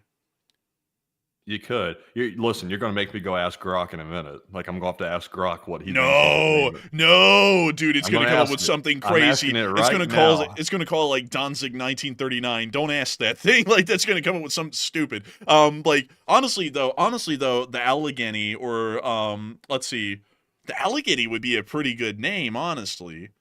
Or we could call. I don't want to call it the Alamo. There's like a pest control company called Alamo. Like, it kind of like. Alamo isn't bad though, actually. Grok came up with some pretty good ones, actually. And they're not sketchy, actually, believe it or not. Iron Bastion, Shadow Aegis, Obsidian Shield. Someone said that in the live chat earlier. I can't remember who it was. Thunder Citadel. That I like the Citadel. That goes in there pretty good. Grim Bulwark. I'm not really sure. Nightfall Fortress. Steel Sentinel. Dark Ages, Warspike Barrier, Blackthorn Defense. Honestly, like I kind of like all those. They're all kind of like actually pretty good. I think of like Thunder Citadel or Obsidian Shield. Obsidian Shield sounds pretty nice. I actually like that one. Yeah, that's a pretty good one. Let's see. Someone just said the Big Balls Dome. Like it's okay. That's an interesting one. Let's see. Let's see. What if we called it the Third Degree Freemasonry Dome? How about that? Like, what if we called it something conspiracy theorist? What if we called it the Illuminati, or the Illuminate E, or something, you know, for enhanced air defense. That's what the E stands for. What if we call it the Anti-Debt Collector Dome, because nobody's gonna be able to collect their debt on us because we got the missiles? What if we called it the Deletin' Yeetin' Dome? Well, maybe. I mean, maybe. What if we called it the "Kiss My Ass, You Bastard Dictators Dome"? Like, what if we called it that? Or what, dude? What if we had it? Let's see. I see some people. Let's see. The Ozone Dome, Ancient Alien Dome, because it was clearly made by aliens. That's true. Let's see. Ohio Edge. Nah, that's just Cleveland. You get a lot of edge in Ohio from Cleveland. Let's see. Honestly, I would think, though, in all seriousness, that calling it after a mountain range would probably be a pretty good idea. Because think about it, mountains are natural obstacles. They're giant walls that stop you from getting anywhere. So maybe call it like the Cascades or the Sierra Nevada or the Allegheny or something like that. That'd actually be a pretty cool thing to name it after. Sierra Nevada's taken. That's a defense company. Ah, damn it. All right, well, we'll have to go with like the Cascades or Allegheny or something. But what about we call it Odin? Nah, that's that Call of Duty ghosts thing, you know, like that denotes badness. They hit us with that in the game, so I don't know. Let's see. Someone said the Wall of America Dome. Scam likely. Oh, we are calling you about your car's extended warranty dome. Let's call it, let's see. What do they call that? Scam Call Blocker 3000? What if we called it? I actually can't say the name of a VPN, but insert any VPN dome. Like, what if we called it that? Let's see. The names are limitless. The names are truly limitless. But, of course, I do want to make sure that we keep getting some questions, because we've been really sidetracked with just coming up with the absolutely goofiest stuff right now. Let's see. And someone said it should be called our healthcare system. It should be called the No Free Healthcare System Dome. That's what it ought to be called, because putting that much money into one singular defense system is insane. Let me put this into perspective for all of y'all. $500 billion put into one singular defense system is the same amount of money I believe that the Air Force gets in a year. Just to give you all an idea of how expensive that system really is. But anyways, with that, it is time for us to move on to the next one. All right, so our next one here goes to Fred Freeman, who puts in a $50 donation. And thank you very much, Fred, for that very generous support as well. And we Hey! appreciate that. That helps to keep the channel running. And Fred said, crazy idea. What if the USA would build a Bagram-type airbase in Ukraine and a few F-35s would turn things around and we could help them win, but not be on the ground? Technically, that would be a good idea, but if we're shooting down Russian aircraft or actually flying in their airspace, we pretty much join the conflict. Although technically we're not on the ground, we're in the skies, and that still largely puts us into war. It's a pretty good idea, but largely it would hinge on the idea of whether or not we would be willing to go to war in the support of Ukraine. But a big thanks to you once again for the support and helping this channel to keep on running. I hope that does address that incredibly well, Fred Freeman. But an interesting idea, nevertheless. But a huge thanks to you for the support, and we are on to the next one. And our next one goes to Richard Hawkins, who also throws in a $50 support. And thank you very much, Richard, for that support as well. He said, thanks for providing some historical context and reporting about the threats to the Druze people, and they deserve our support. And go LLC. Hey, and thank you so much for enjoying my coverage of Syria. I try my best to talk about the situation and everything going on down there and a little bit of the historical problems that have been faced, and I'm glad to know that you appreciated that, Richard Hawkins. I'm always happy to know that folks appreciate the deep rabbit holes, analysis, and history I'll go into on specific areas like those. And I gotta thank you incredibly for supporting this channel and helping it to keep on running, because if it wasn't for folks like you, we wouldn't be able to make this channel possible, we wouldn't be able to make this thing a reality, and we wouldn't be able to keep this thing rolling each and every night to this day until the very end of time, because dag nabbit, I'm not stopping these screams. But a big thanks to you so much once again. I hope that does address that incredibly well. And with that, it's time for us to move on to the next one. All right, and our next one here goes to none other than B-Dub, who just threw in a 50 as well. And a huge shout to B-Dub as well for throwing in one of the massive supports of the night. And we do appreciate that, Mr. B-Dub. He said, Crimea River, good. Hey, Putin, quit stalling, better. Hey, Donald, something here, and best, LOL. And I gotta thank you for the support, B-Dub, and that was a pretty good one, I've gotta admit. But of course, thank you massively for the support and helping this channel to keep on running. That's some pretty big support right there. I gotta thank you greatly for that. And of course, long live the Lee Spring Army. The Lee Spring Army will never die. And of course, I gotta say, Crimea River.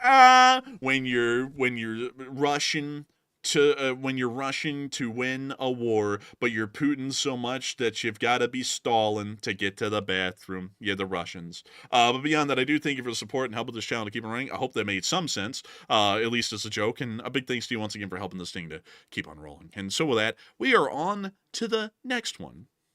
When you're Russian, but there's all the time in the world for Stalin, you're Putin. That's the new phrase. But anyways, jumping into our next one here, this one goes to Marion Deemer, who throws in a $20 donation. And thank you very much, Marion, as well, for that support. And Marion said, Slava Ukraine, Hiram Slava, and I hate your edits.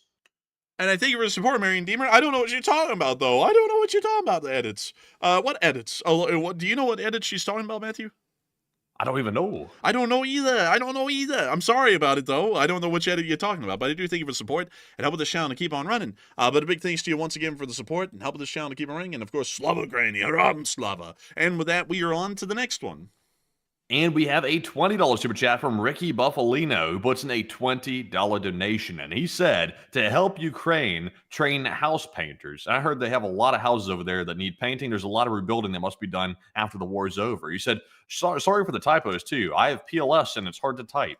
Oh, that's perfectly fine, Ricky Buffalo. I actually didn't notice any of the typos at all, but I'd have to say that we do need to help the Ukrainians paint houses. There's a lot of houses to be rebuilt and a lot of houses to be repainted at that as well. And so a massive thanks to you for the support. And also, by the way, folks, I got to say, it's time to move away from the grayscale, everyone.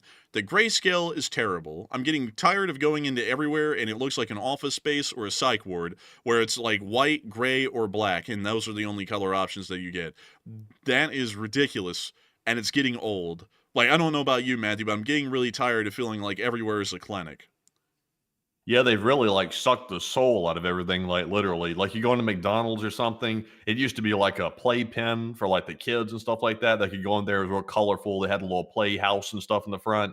But now it's just like a grayscale commie mess. You go into McDonald's and it's like, it's not even really like a coffee house. Yeah, I think they were trying to go for like the coffee house look from McDonald's, but all they did was literally just like they took the soul out of it, left it gray, and now it's just soulless as the corporation behind it. It's just, I don't know why companies want to do that. Like, it just makes no sense. Yeah, I was looking for a McDonald's here. in downtown Atlanta. And Oh, Macca's? I can't find a Macca's around here. What the hell is going on around here? But I did find a modest station. I was wondering if it was covered in piss. So really quickly, let me look. Not really, That's actually. clean, actually. It's actually pretty clean. What does the inside of the trains look? Oh, actually, doesn't look too bad. That's the Marta. It looks nice and clean, but you just got to make sure you're nice and safe. I don't want to get stabbed. You don't want to get shivved. Like, like, don't want that to happen. Actually, that's a really cool station, honestly. Like, for some reason, I didn't know Atlanta was built like that. You know, like, every time I went to Atlanta, the MARTA looked like shit. I'm not even gonna lie. Like, it was terrible looking. Where was the other one that I was looking at? Hold up, man. And now I'm interested. Wait, Jack. Wait just a minute. Let's go look at Peachtree Center. Okay, this kind of does look apocalyptic. Honestly, this looks like the Pyongyang Metro. This is the Pyongyang Metro without the murals. Like, they ripped out the murals and there's just exposed rock. But it looks nice, though. I think it looks pretty cool. Yeah, it actually does look pretty cool. I'm not gonna lie, man. The MARTA system is a lot cleaner than I ever remembered it to be. Yeah, it's like they took it during an off hour, like these pictures or something. But it does look cleaner, I will admit.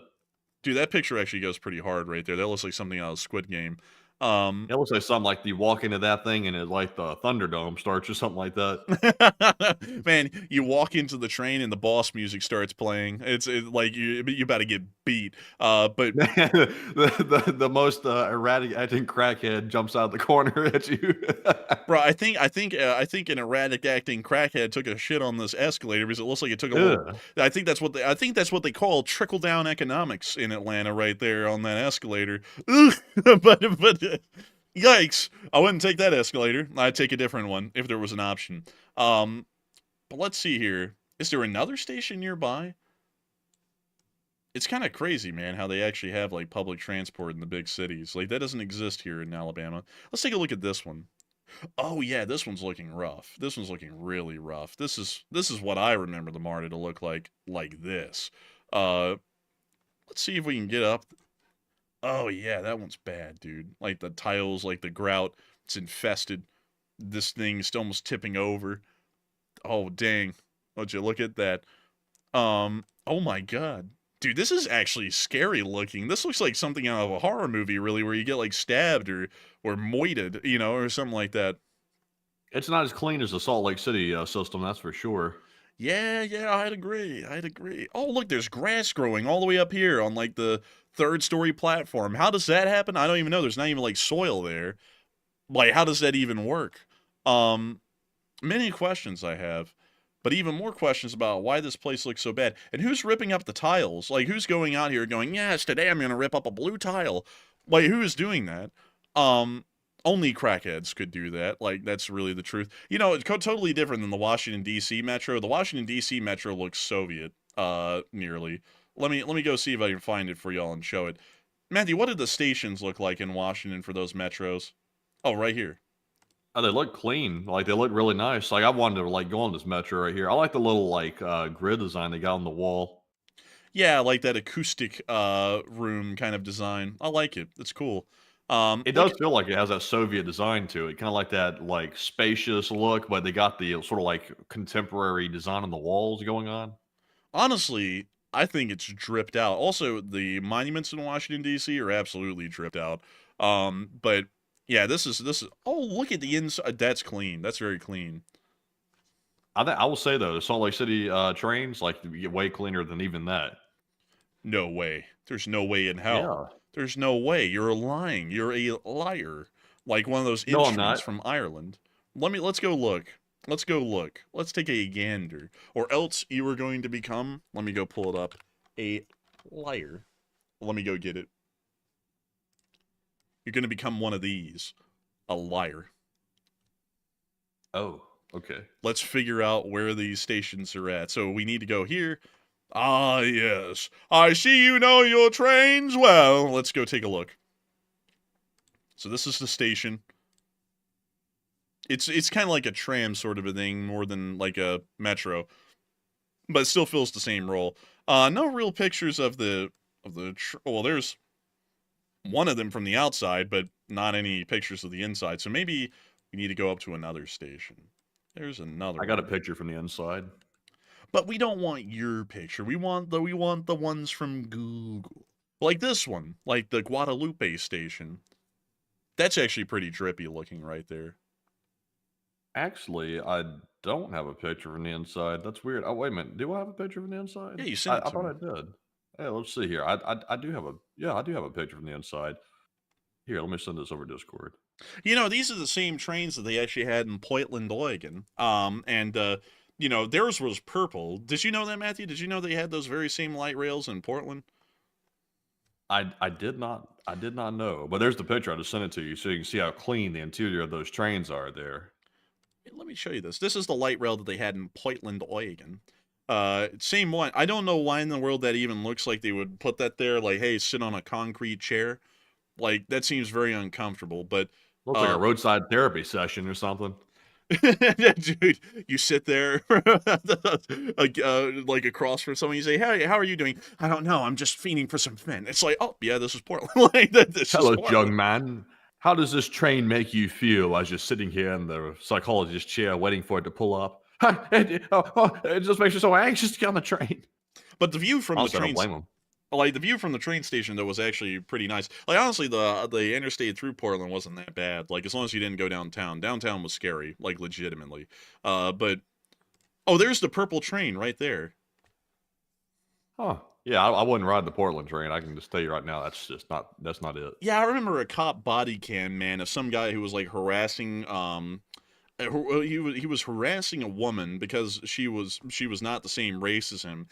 People stood up for the woman on the train, were like, "Hey, leave the woman alone, you creep." So the guy whipped out a knife and like stabbed all three of these guys who were like trying to protect this woman, and then he hopped off the train and ran. Because like when he stabbed him, he was at a station, so he stabbed him and then he ran outside, and one of the folks ended up dying. Like, and it happened on one of these trains, but it was in downtown Portland. It wasn't out here on the interstate.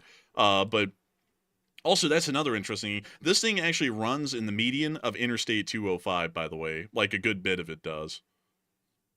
That's insane. Yeah, it's crazy. They have little sky bridges that walk you across the interstate. But that's actually kind of crazy, though. Like, I'm like, I don't really know if that's a good idea or not, really. But outside of that, let's go look at the picture that Matthew took from the inside. Ah, yes, there it is. It does look clean. I will give it that. It is very nice right there. I can't even see it on the screen because it doesn't show up, but I trust you. But I guess, Matthew, you're not a liar. No, I'm a truth teller. You're a harp. I had to make Yes, it work yes, somehow. I don't know. Yeah, But that anyways, didn't even work. yeah, it didn't even work at all. But anyways, with that, we are on to the next one. And our next one goes to Little by Little, who puts in a $15 donation, who said, "Your explanation of the Taiwan blockade if war broke out was excellent, and Australia would be at the same risk. And what would Australia need to do to maintain a shipping corridor in the event of war with China?" I thank you for the support. And I thank you for the kind words as well and the praise on the analysis. As far as the situation would go, however, in East Asia, let's see. The best thing that Australia could do to maintain a shipping corridor is to build up their navy to where they could actually threaten a Chinese blockade, and also to build up a submarine force that would be able to threaten that naval force's logistics off of Australia's shore. That'd probably be the best thing that they could do to defend against such a situation. But I do believe that Australia has a defensive pact with the United States, so they'd never technically be in the same situation that Taiwan would be in, as long as we uphold our end of the defensive pact. So with that, I hope that does address it the best I can, and a big thanks to you so much once again for support and helping this channel to keep on running. And with that, it is time for us to move on to the next one. And our next one goes to Vaughn McKenzie, who puts in a $10 support. And thank you very much, Vaughn, for that 10 as well. And they said, "Coffee time." Hey, and thank you for the support, Vaughn McKenzie. And it is coffee time indeed. And I got to thank you incredibly for the support and helping this channel to keep on running, because if it wasn't for folks like you, we wouldn't be able to make this channel possible and keep on drinking that delicious coffee to keep this stream running. So a big thanks to you so much once again. I hope that does address that incredibly well. And with that, folks, it's time for us to move on to the next one. And our next one goes to Thomas D'Orazio, who puts in a 10. And Thomas said, "What is the number one thing you think the U.S. could do to help ROC protect itself from a PRC invasion?" Number one thing they could do, Thomas, is simply say that we will at least support Taiwan materially. And they could go even a step further by saying that we could jump in militarily and keep that option wide open instead of riding the fence too ambiguously, I guess you could say. So that's the number one thing I think they could do. That would help Taiwan tremendously, because deterrence is their best defense at this very point, at least in my opinion. But Enforcer, what say you? We have to go out there and threaten to obliterate the Chinese if they touch Taiwan. That's the only thing we can do, because providing material support is an empty threat, because the Chinese know that they can blockade Taiwan and ensure that none of it made it in. So it's an empty threat, because, it's like, oh, we provide the material support, it's just that we can't get it in. So you would have to say, we will bomb you if you touch Taiwan. That's really the only option we have, because in the current, like with the difference between Ukraine and Taiwan, the reason why it works with Ukraine is because Ukraine borders NATO. So there's no way that the Russians can completely blockade Ukraine from getting Western support. We can literally drive it across the border. The issue, however, with Taiwan is that we can't just drive it across the border. We've got to sail it in, which means that they pretty much are blockaded off, where there's no way to get in. So we would have to directly go to war to even get our aid into Taiwan to support them. So really the only thing that we can do is that we can threaten the Chinese to not touch Taiwan an inch, or we will go to war in their support. And so with that, I hope that does address that quite well. And it looks like we just got rid of an absolutely insane lunatic, a crazy person. I've seen them, Matthew, over the past 2 days, spouting some of the most insane things, and I was like, hopefully one day he will be banned, and he was banned. And so with that, he was trying to rage bait all night long. He was trying to rage bait. His points were valid, but the catch was he was saying it in a way designed to get people going. And it's like, if nobody in here is causing an issue about your religion, and you're making a point to keep telling people that they shouldn't discriminate against your religion, you're literally looking for a fight, because nobody's even saying anything about it. So it's like, we don't do that here. We don't do that rage baiting. But also I saw something that he said a while ago. I was like, just to really quickly say, I was like, I disagree with that. The guy said that there's no difference between Judaism and Christianity. I was like, well, there clearly is, otherwise there wouldn't be a denotation between the two. That's like saying there's no difference between a Protestant Christian church and a Catholic church. It's like there's clearly a difference. That's why they have different names. Because it's like one of the big differences in between Judaism and Christianity is that Judaism does not believe that Jesus Christ was the Son of God. They don't believe that. That's the big difference theologically between the two groups. So saying that Judaism and Christianity are literally one and the same, it doesn't even work, because theologically there's a huge divide between the two in the fact as to whether or not Jesus Christ was actually the Son of God or not. That's like where the main divide happens. So clearly not the same. That's like saying Baptists and Mormons are the same. They're completely different in their belief systems. So with that, I hope that does address it the best I can. But some of the, I got to be honest with you, man. A lot of half the stuff I saw the guy saying, I was like, this guy is off his rocker. I was like, one day he's going to get banned. I was like, it's just going to be a matter of time at this point. But with that, I hope that does address that well. Also, folks, I'm not trying to get into religion here, just saying something more so a factual observation, because it's factually correct to say that. Because, I'll just really quickly to say this, like people who say that, every religion is the same. It's like, well, they aren't, because then there wouldn't be a difference between them. That's like saying every car is the same. It's like they're not. Yes, they all have four wheels and they travel down roads, but at the same time doesn't mean that every car is the same. There are differences between the cars. That's why you have different brands and makes and models. Much like with religion, you have different brands, makes, and models of different religious groups overall, and then different religious sects within those groups. But anyways, with that, we are on to the next one. And our next one goes to B. Woodward, who puts in a $8 donation, and thank you very much, Mr. Woodward, for that support. He said, to the reliable Plazoth, the relentless LSA, and the dependable, the enforcer Matt, and LSA forever. Hey, and long live the Lee Spring Army, and long live all of our old guards of the Lee Spring Army, including Plazoth. And so a big thanks to you so much once again for the support and helping this channel to keep on running. And with that, we are on to the next one. And we have a 5 from Pat Powell, as well as a 5 from Plazoth. And thank you both to Plazoth and Pat for that support. We also have a 5 from Doge, a solo, who put in that 5 as well. And we appreciate all three of you, Pat, Doge, and Plazoth, for that support. We also have a 5 from Father Dev, who said, are we finally getting a live action of the Battlefield 4 campaign on live leaks? Maybe. I hate to think of it that way, but maybe so. But I do thank you for the support and helping this channel to keep running. And with that, we are on to the next one. And we've also got a 5 from F-35s for PAF, who said Taiwan needs TSMC, which needs Dutch ASML's EUV lithography machines, which needs Germany's Zeiss mirrors. And that's why foreign trade is so important. Like it's a truly global logistical structure these days, and that is actually true. It's really true like that on a lot of different sorts of systems and equipments around the world, is that usually a lot of them are all sub-manufactured in different countries, and then they all are transported to a singular country for final assembly somewhere. But a big thanks to you for the support. I hope that does address that incredibly well, and you are absolutely correct on that. And with that, we are on to the next one.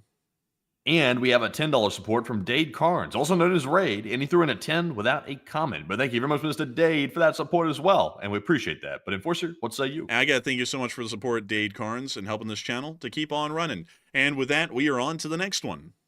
We also have a 5 from Tony 2A, and he said at 2015, Japan changed their constitution. And thank you for the support, Tony 2A, but I believe that the constitutional amendment about not being able to declare an offensive war is still on the books, although they did change it. You are correct in that. And so with that, I do thank you for the support, and we are on to the next one. And we have a 5 from Halligan 218, who said, call it Liberty Prime and have it broadcast anti-communist propaganda when activated. And great show as usual, and LOC. Hey, and thank you so much for the support, and thank you for enjoying our great work as usual, Halligan. And of course, long live the East Spring Army, and I like the Fallout 4 reference. And with that, we are on to the next one.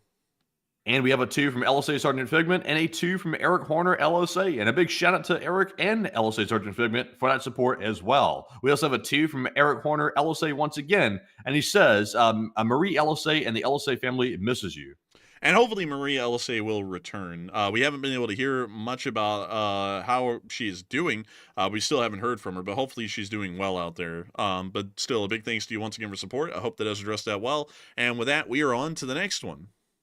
And we have a 2 once again from F-35s, and thank you very much, F-35s, for that support as well. And we have yet one more super chat from Eric Horner LSA. He said the LSA family is the best community. And I'd agree. The LSA isn't just a community, it's a family.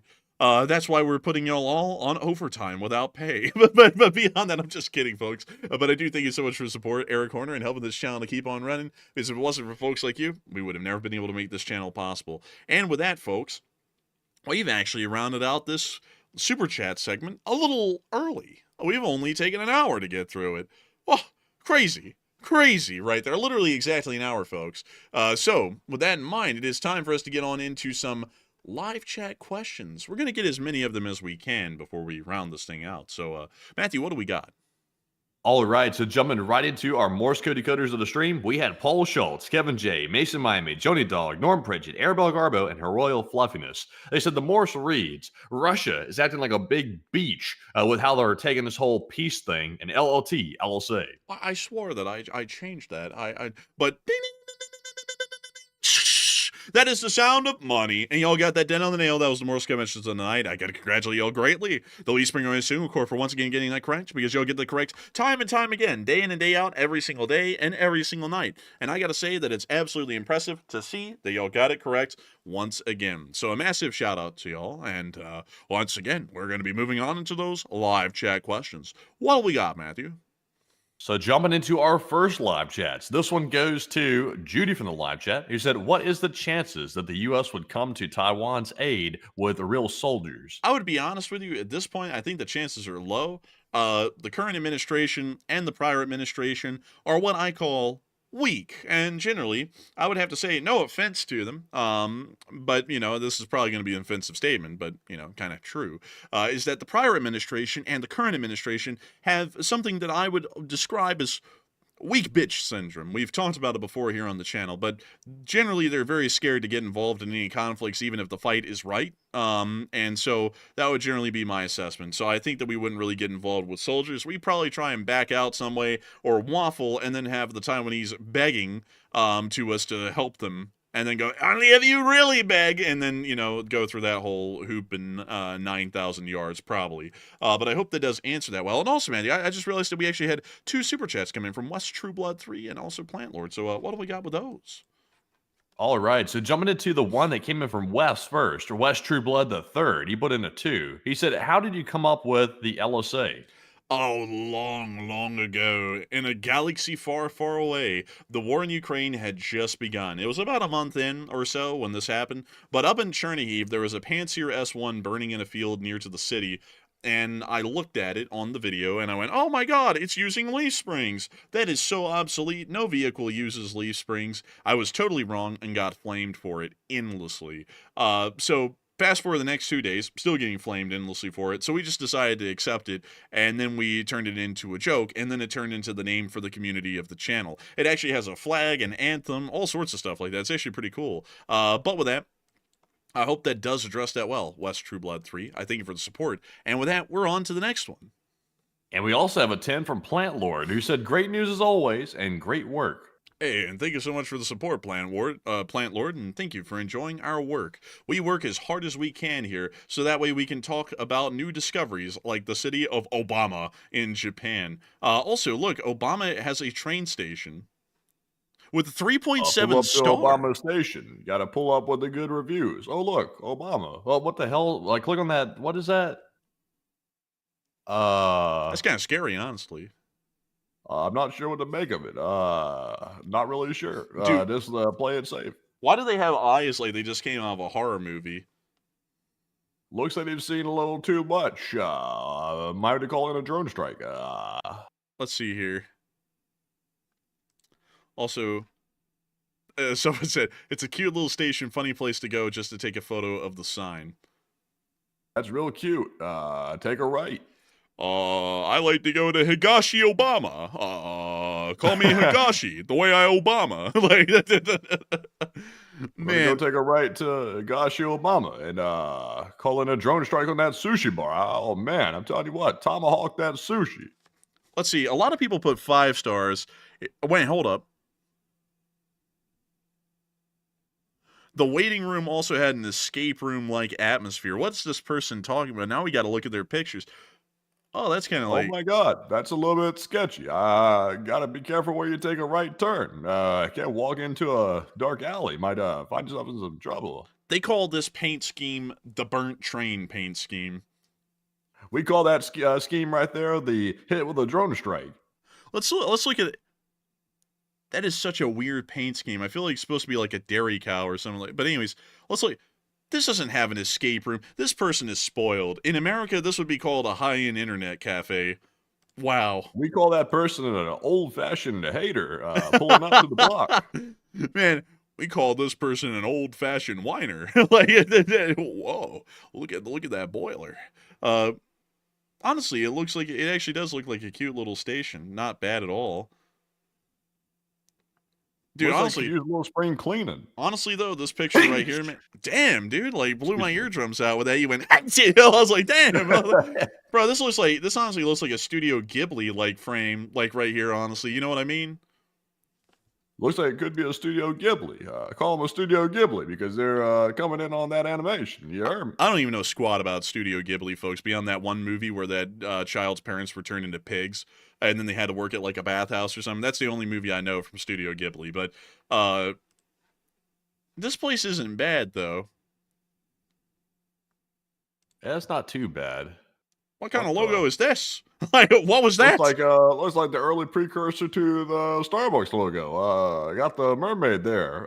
You need to wear some clothes, at least something. As I used to say to the troops in Afghanistan, hit them with a full frontal.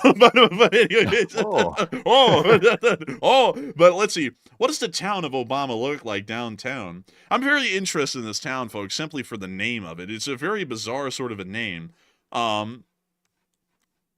You know, Matthew, this town is really giving rural vibes. It almost seems like rural America. Yeah, it kind of does. Honestly, it kind of seems like deserted a little bit. Like, it seems like it's really empty. I'm not gonna lie, dude. This almost looks like Seoul, where they filmed like the Squid Game. Like when they were not in the Squid Game, they were like in the city. The architecture is very similar. Looks like it has no soul. There is no one out. Like, there's nobody out. Oh, there's 2 people right there. What are they wearing? Are they wearing like school jerseys? Those are like American like football jerseys. Some young men out for a stroll in Obama. They're looking for those tax cuts. Actually, there were no tax cuts. Screw you. but let's see. Dang. Well, let's go down this street over here. Very quiet in this town. Honestly, I feel like it's a horror movie, like the start of one. The Hotel Sakumia. That thing do be hotelin'.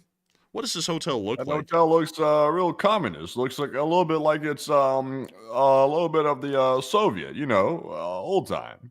Oh, look at this. Actually looks pretty nice. This is where that doesn't look nice. That's a liminal space there. This is where they steal your organs. What the hell is this? I don't know. Why is there a bed frame behind the pool?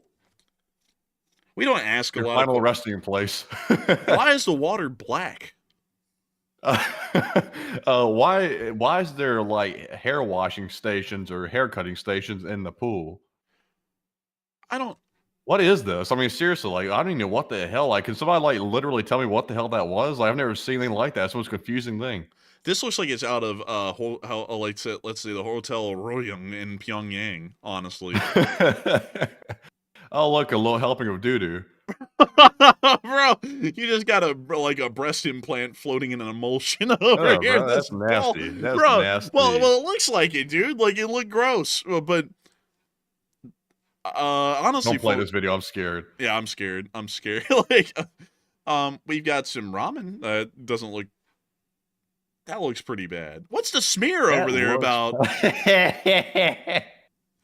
What the hell? Someone's sleeping in this picture. Who took this picture and put it on? Look at the whole Bro, crap. that don't look like they're sleeping. That look like they're rolled up or something. Like, you know how they roll people up in those old, what do they call it, comforters or something? They rolled them up back in the day. Yeah. That was the impiest looking crab I've ever seen right there. I wouldn't pay for that. Bro, that crab looks like it's still living. It's got like his eyeballs and everything. Looks like it's about to say, money. money, Mr. Squidward, money. Bro, it's got a whole lemon too. When life gives you lemons, you turn into a boiled crab. Apparently, I'm not gonna lie, their food isn't that appetizing in this hotel. Now I'll be honest with you. It's $78 a night. I mean, how the hell is it a 3-star hotel though? I mean, it's kind of a little bit interesting. A 3-star hotel looks like that. That is. What the hell's this pink thing on it? Where is it coming from? It's like it originates out of frame. What is that? This is disgusting. Whatever this is. Money. Yeah, a crab dinner. I've always wanted one. Not like that though. Let's see. There's got to be a better hotel in this town, right? Like, how about the? Oh, what's this? Oh, this is cool.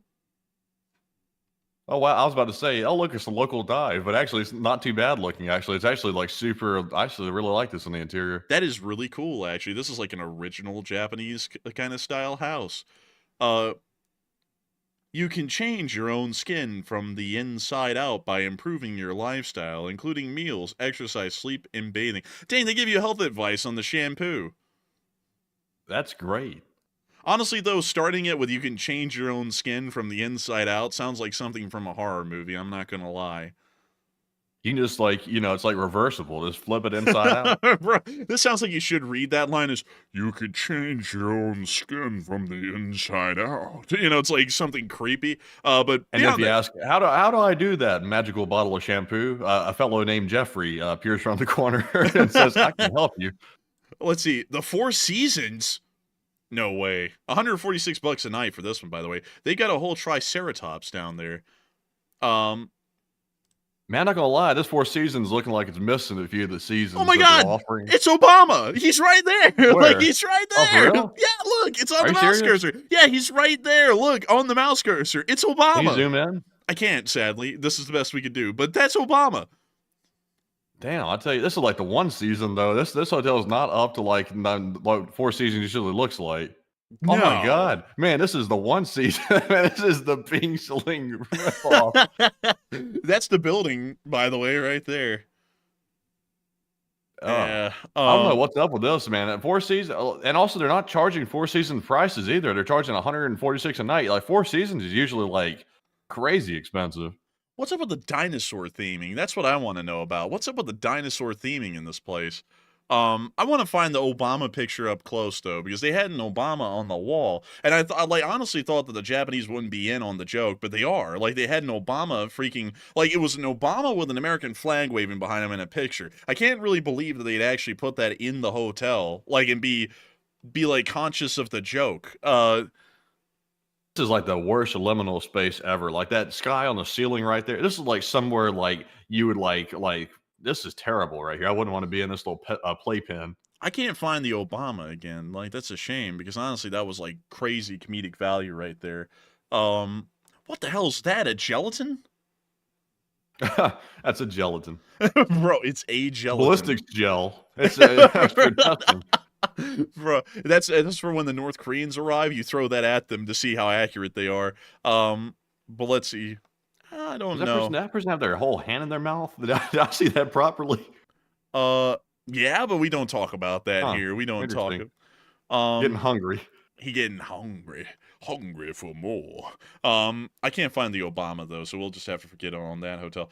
The Obama Community Center. So they do community activities here. Got to make sure you got that community planning. You know, Obama actually started off as a community planner, I think, like seriously speaking. I think he did actually, yeah. What is the seafood restaurant like here going? I'm going to get some seafood tonight. I'm going away from this place and returning to Osaka because I'm not eating this. This is not the kind of food that you think of when you think of Japan. Like honestly, most of it looks very unappealing. A little burnt little fish. That is the skimpiest little fish. Like that is like horrible right there. Bro, look at Squid Game. Yeah, really. Honestly, like I know Japanese food is heavy on the seafood and like with the raw like seafood, but this is not up to like spec like what I've seen from Japanese food. Damn, bro, I'm weak. Bro, that's what that fish looks like. Man, they scorched that fella. Bro, oh my god. Oh, and they have so many breakwaters here. There's like 5 on top of each other. Like, what was the point? Got to keep the tsunamis off your fresh fish. Why do you say it like that, man? He said, gotta keep your tsunamis off your fresh fish. Like, I was like, what? Man, this place is getting me just like depressed looking at it. Like I wouldn't want to live here. Obama Castle. Obama Castle, the Lord of the Manor. Gotta keep it safe. I have a private residence. It's called a castle. There's no castle here anymore. It's gone. Apparently burned down or something, but the foundation's still there.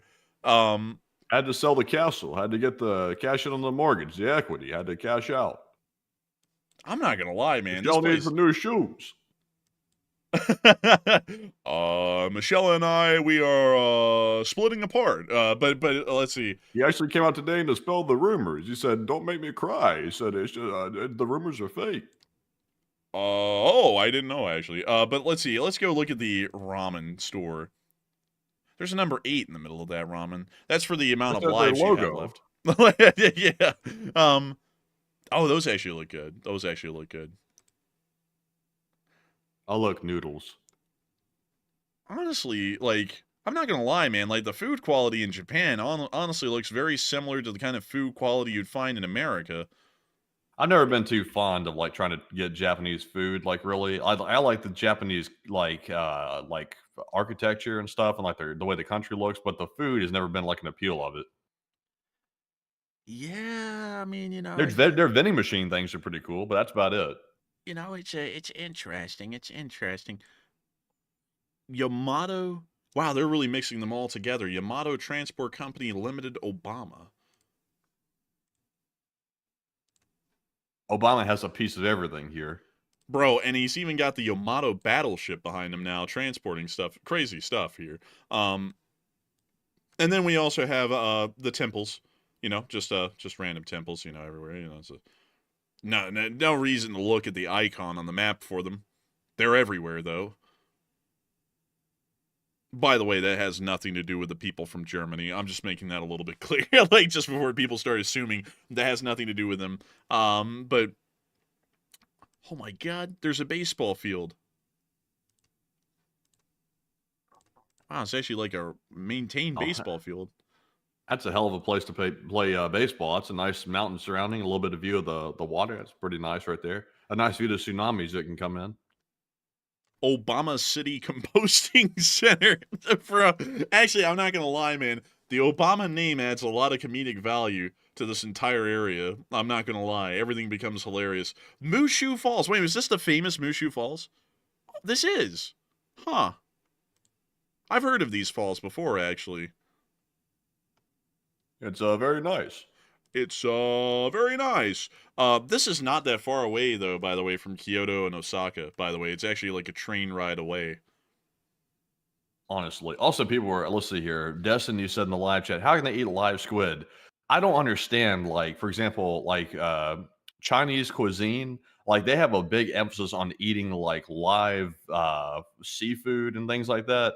I've seen it. It's like they want to like just absolutely tear the seafood up like before they eat it. I don't understand it. It's kind of nasty. Like I get that that's like the like tradition, but I don't understand like the obsession with eating like live stuff. Like I wouldn't want to eat anything that's live, me personally. But you know that's sometimes popular in certain parts of the world. So you know, to each his own. But not for me. I would generally say I'm not really a fan of eating living animals. I like them to be dead when I'm eating them, you know, personally. Um, And cooked, well done. well, not well done, but you know, like somewhere along the lines of cooked. But not rare, by the way. Like I don't want it kicking on the plate. Uh, but man, it's just it's a man. What Mount Tate? What color is your Bugatti? Let's go look. Wow, that's actually, dude, that looks like the Carpathians, honestly. You know, like in southern Ukraine. Well, like southwestern Ukraine. Yeah, like it kind of does. Also, the ice cream cone right there did not look appetizing at all. I don't know, like I wouldn't want that. This is actually a really beautiful place. Look at this. Man, that's crazy looking right there. That really does look just like the Carpathians. Looks like Salt Lake City mountains to me. But look at this. Oh damn, that's some thick snow right there. Man, that thing's thicker than a bowl of oatmeal. Like, it's like, damn, it's like that thick. Let's see. Oh, look at this place. Oh, That's really cool looking. is that where they went to hide when that bomb hit? No, that's a totally different place. Let's see here. Hiroshima, where the best oysters in the world come from. Has nothing to do with the bombs. But They didn't have anything where you could like go like hide from that, did they? Like nobody even had warning of it. no, not really. Like, actually, funnily enough, they had an air raid alert. And this is kind of messed up. They had an air raid alert earlier in the day because the telemetry aircraft flew over to get like the atmospheric readings. And then once it got done flying over, they were like, okay, everyone, all clear. And everyone went back out into the open. And then that's when the Enola Gay flew over and they dropped the bomb on Hiroshima. Was after everyone had gotten back out of the air raid shelters and they didn't sound an alert again when that one flew over because they're like, oh, it's one plane, it can't do anything. And then it dropped an atomic bomb on them. So a little unfortunate with that. Did you hear the guy who was on the plane that like dropped it or whatever? Like he did an interview like at some point. I saw the video of it yesterday. They were asking him, "Would you do it again?" He said, "Absolutely, I'll do it again. I'll do it again right now if you asked." I was like, "Well," I was like, "Okay." I was like, "Damn, all right." It's like, geez. I mean, I guess he has a different way of looking at it. Well, a lot of people had a different way of looking at it back then, because the Japanese weren't exactly nice people to Americans, at least during the war, and we weren't exactly nice to them either. It was a pretty brutal sort of an affair. And also, if he didn't drop the bomb, it's a high likelihood that hundreds of thousands of Americans would have died invading the mainland of Japan. So to him, that's what he said. Yeah, that was his reason. He said he would do it again because of that. Like he said, he said he probably saved a lot of lives, so he would take the risk again. That was what he was saying. But he said it in a very like direct way, like a little bit too forcefully, like you probably wouldn't have expected. Sort of like that. He said, "Hell yeah!" It's like, well, I don't know if you're supposed to be that apt about it, but. Hiroshima is actually a really cool place now, if y'all don't know. It was completely rebuilt after the bombing. This is what it looks like today. That looks better. Better? That came Like, out kind of bad. That came out. I know that came out kind of bad. I didn't mean it like that. Like seriously. I show him the scene. It looks better. I was like, better? I was like, I don't even know how to respond to that. I'm like, but look at that. It's very pretty. That really does look nice. Like in all seriousness. Honestly, what's kind of interesting, if y'all didn't know this as well, the reason why they picked Hiroshima and Nagasaki is because they generally hadn't been firebombed yet. So they were mostly intact cities. Unlike Tokyo. One of the original plans was to actually drop the bomb on Tokyo, but Tokyo was literally leveled. Have y'all seen Tokyo before after the fire bombings? No, I haven't. So let me go show you a picture of what Tokyo looked like after the fire bombings. Here we go. This is what Tokyo looked like after the fire bombings. Ooh, jeez. Yeah, so, back in the day, if y'all didn't know, Japan doesn't really have a lot of iron deposits in their country, so most of the houses there were made out of wood and paper, because that was really the most available materials on the island. So when the United States started to bomb them, we got this pretty sick idea, and it worked way too effectively. What if we dropped napalm on them? So we started to drop fire bombs on them to burn the cities down, and the fires would rage so hot and so badly that they actually would boil the rivers in Tokyo City. And there was actually a lot of accounts from back in the day that people would try and escape the fires, and they would think that hopping in the rivers would help them. And they would hop in the rivers, they'd boil to death because the rivers were literally boiling hot from the heat of the fires around them. It was pretty barbaric stuff. We killed tens of thousands of people in these fire bombings here, but outside that of was terrible. Like honestly, like the stuff that was done to Japan, like I get the fact that there's arguments out there that it had to be done to end the war, but I mean that was just awful. Like unfortunately, Japan was the example for everybody of what the atomic bomb could do. But geez, like honestly, hopefully that never happens to anybody again, because that was some atrocities that happened with that. Some people say justified, some people say it's not justified. History is just going to sort of let that lay to rest, basically, as it happened. But the atomic bombs hitting, the fire bombing, everything. I mean, that was just Japan was getting it. Although they were giving it to us too, but they really got it. Well, they didn't really give it to us. They gave it more so to the Chinese, which really took most of everything, but and the Koreans. But outside of that, this was absolutely terrible. If you also don't know this is a very unfortunate fact about just the Tokyo firebombing. The Tokyo firebombing killed more people than both atomic bombs on Hiroshima and Nagasaki combined. And that was over the course of several days. Just to kind of give you all an idea of how bad this really was. This was far worse than either of the atomic bombs combined. But with that, it is time for us to move on to the third to last question of the night. So before we get to that, we do have a $10 super chat from Wade. Oh. And Wade said, just re-listen to your portion on China versus Taiwan. I think the analysis may be ignoring China's vulnerability in reference to agricultural imports. They import approximately 75% of agriculture inputs, and a blockade equals a famine. And let me check that really quickly. So generally from what I can find, because I was wanting to do some research on that too while I was just yapping there, generally China gets a lot of things like soybeans, I said that's so weird, soybeans imported to their country, but they are largely self-sufficient on producing rice and wheat crops, which are really the most important to keeping their population alive. So while they would be blockaded from other foodstuffs like soybeans and other things, they generally would be self-sufficient enough that it wouldn't start a mass famine. There would be significant food shortages though, but it wouldn't start a complete mass famine that would collapse the country rapidly. It would be something that would take a good long while. So with that, I hope that addresses that well, but still that is a good point that a blockade would be effective against the Chinese, and that's also another reason why the island containment chain is important, is because we can just blockade them off and pretty much starve them economically. Unless if they somehow started to work with the Russians for agricultural imports, and then that could stave off complete destruction or economically and civilly for a while. But with that, I hope that does address that the best I can. A big thanks to you once again for support, and a very good point, Wade. And with that, we are on to the next one. All right, so this live chat question goes to Space Cat, who said, wasn't there talk of Taiwan possibly nuclearizing, and what happened to that? There was a talk a long time ago about that, but it was dropped due to the nuclear non-proliferation treaties. And so I hope that does address that well, and we are on to the second to last question of the night. And this one goes to why not? Who said, Matt, why isn't Russia declared a terrorist state and the war crimes are obvious and documented? And if Russia was tagged as a terrorist state, besides sanctions, what else could be involved?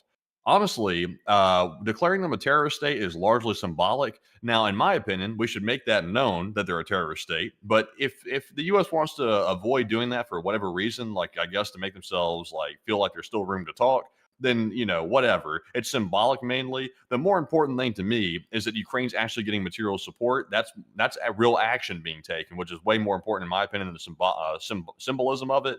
So I would say largely it's not really that important in my opinion. It would be great to do it, but it's not crucial. But Enforcer, what say you? I would have to say that at least from what I'm hearing and seeing at the moment, yeah, I'd have to agree with Matthew. Declaring them a terrorist state wouldn't really do much because it doesn't allow us to go in there and really do anything extra to them. They're still nuclear armed. But I still think that it would be nice to label them as a terrorist state just for the symbolic fact of it. And so with that, I hope that does address that the best I can. And with that, we are on to the final question of the night. So who is the lucky last person to put in the lucky last question of the night? And that viewer is none other than Doug S., who said, what's stopping China from just taking North Korea? They want the land, and no one would even save them. They're nuclear armed. The North Koreans can nuke China just like they'd nuke anyone else. So really, they kind of protected themselves permanently from anyone, anywhere because of the nuclear weapons. And also, China doesn't want to share a direct border with a U.S. aligned and backed South Korea. That's generally why North Korea has been allowed to exist through China's benevolence and Russia's benevolence for decades at this point. And so with that, I hope that does address that the best I can, and we have reached the end of tonight's stream. I'm going to thank you all once again greatly for watching tonight. It's been an absolute honor and a pleasure to be able to share this news with all of y'all. And not only that, we had a peak viewership tonight of 15.4 thousand people, with a total viewership of 150,000 people before the stream ended. We're entirely honored and appreciative to have had all of y'all here with us tonight, and we will see you all tomorrow at 10 p.m. Eastern Time to cover the next 24 hours of the news from around the world. And so with that, good night, good luck, take care, stay safe, Slava Ukraini, long live the Leaf Spring Army, and long live the Republic. And with that, folks, thank you all for joining us yet again on another historic day of news out of Syria, the Middle East, and literally everywhere around the world, including Ukraine as well. And we will see you all tomorrow night on the stream at 10 p.m. Eastern, and also midday tomorrow as well for the short war video. And we appreciate every single one of the 145,000 people that have joined us by the end of the stream. And with that, of course, Slava Ukraine, Herum Slava, get some rest, and good night.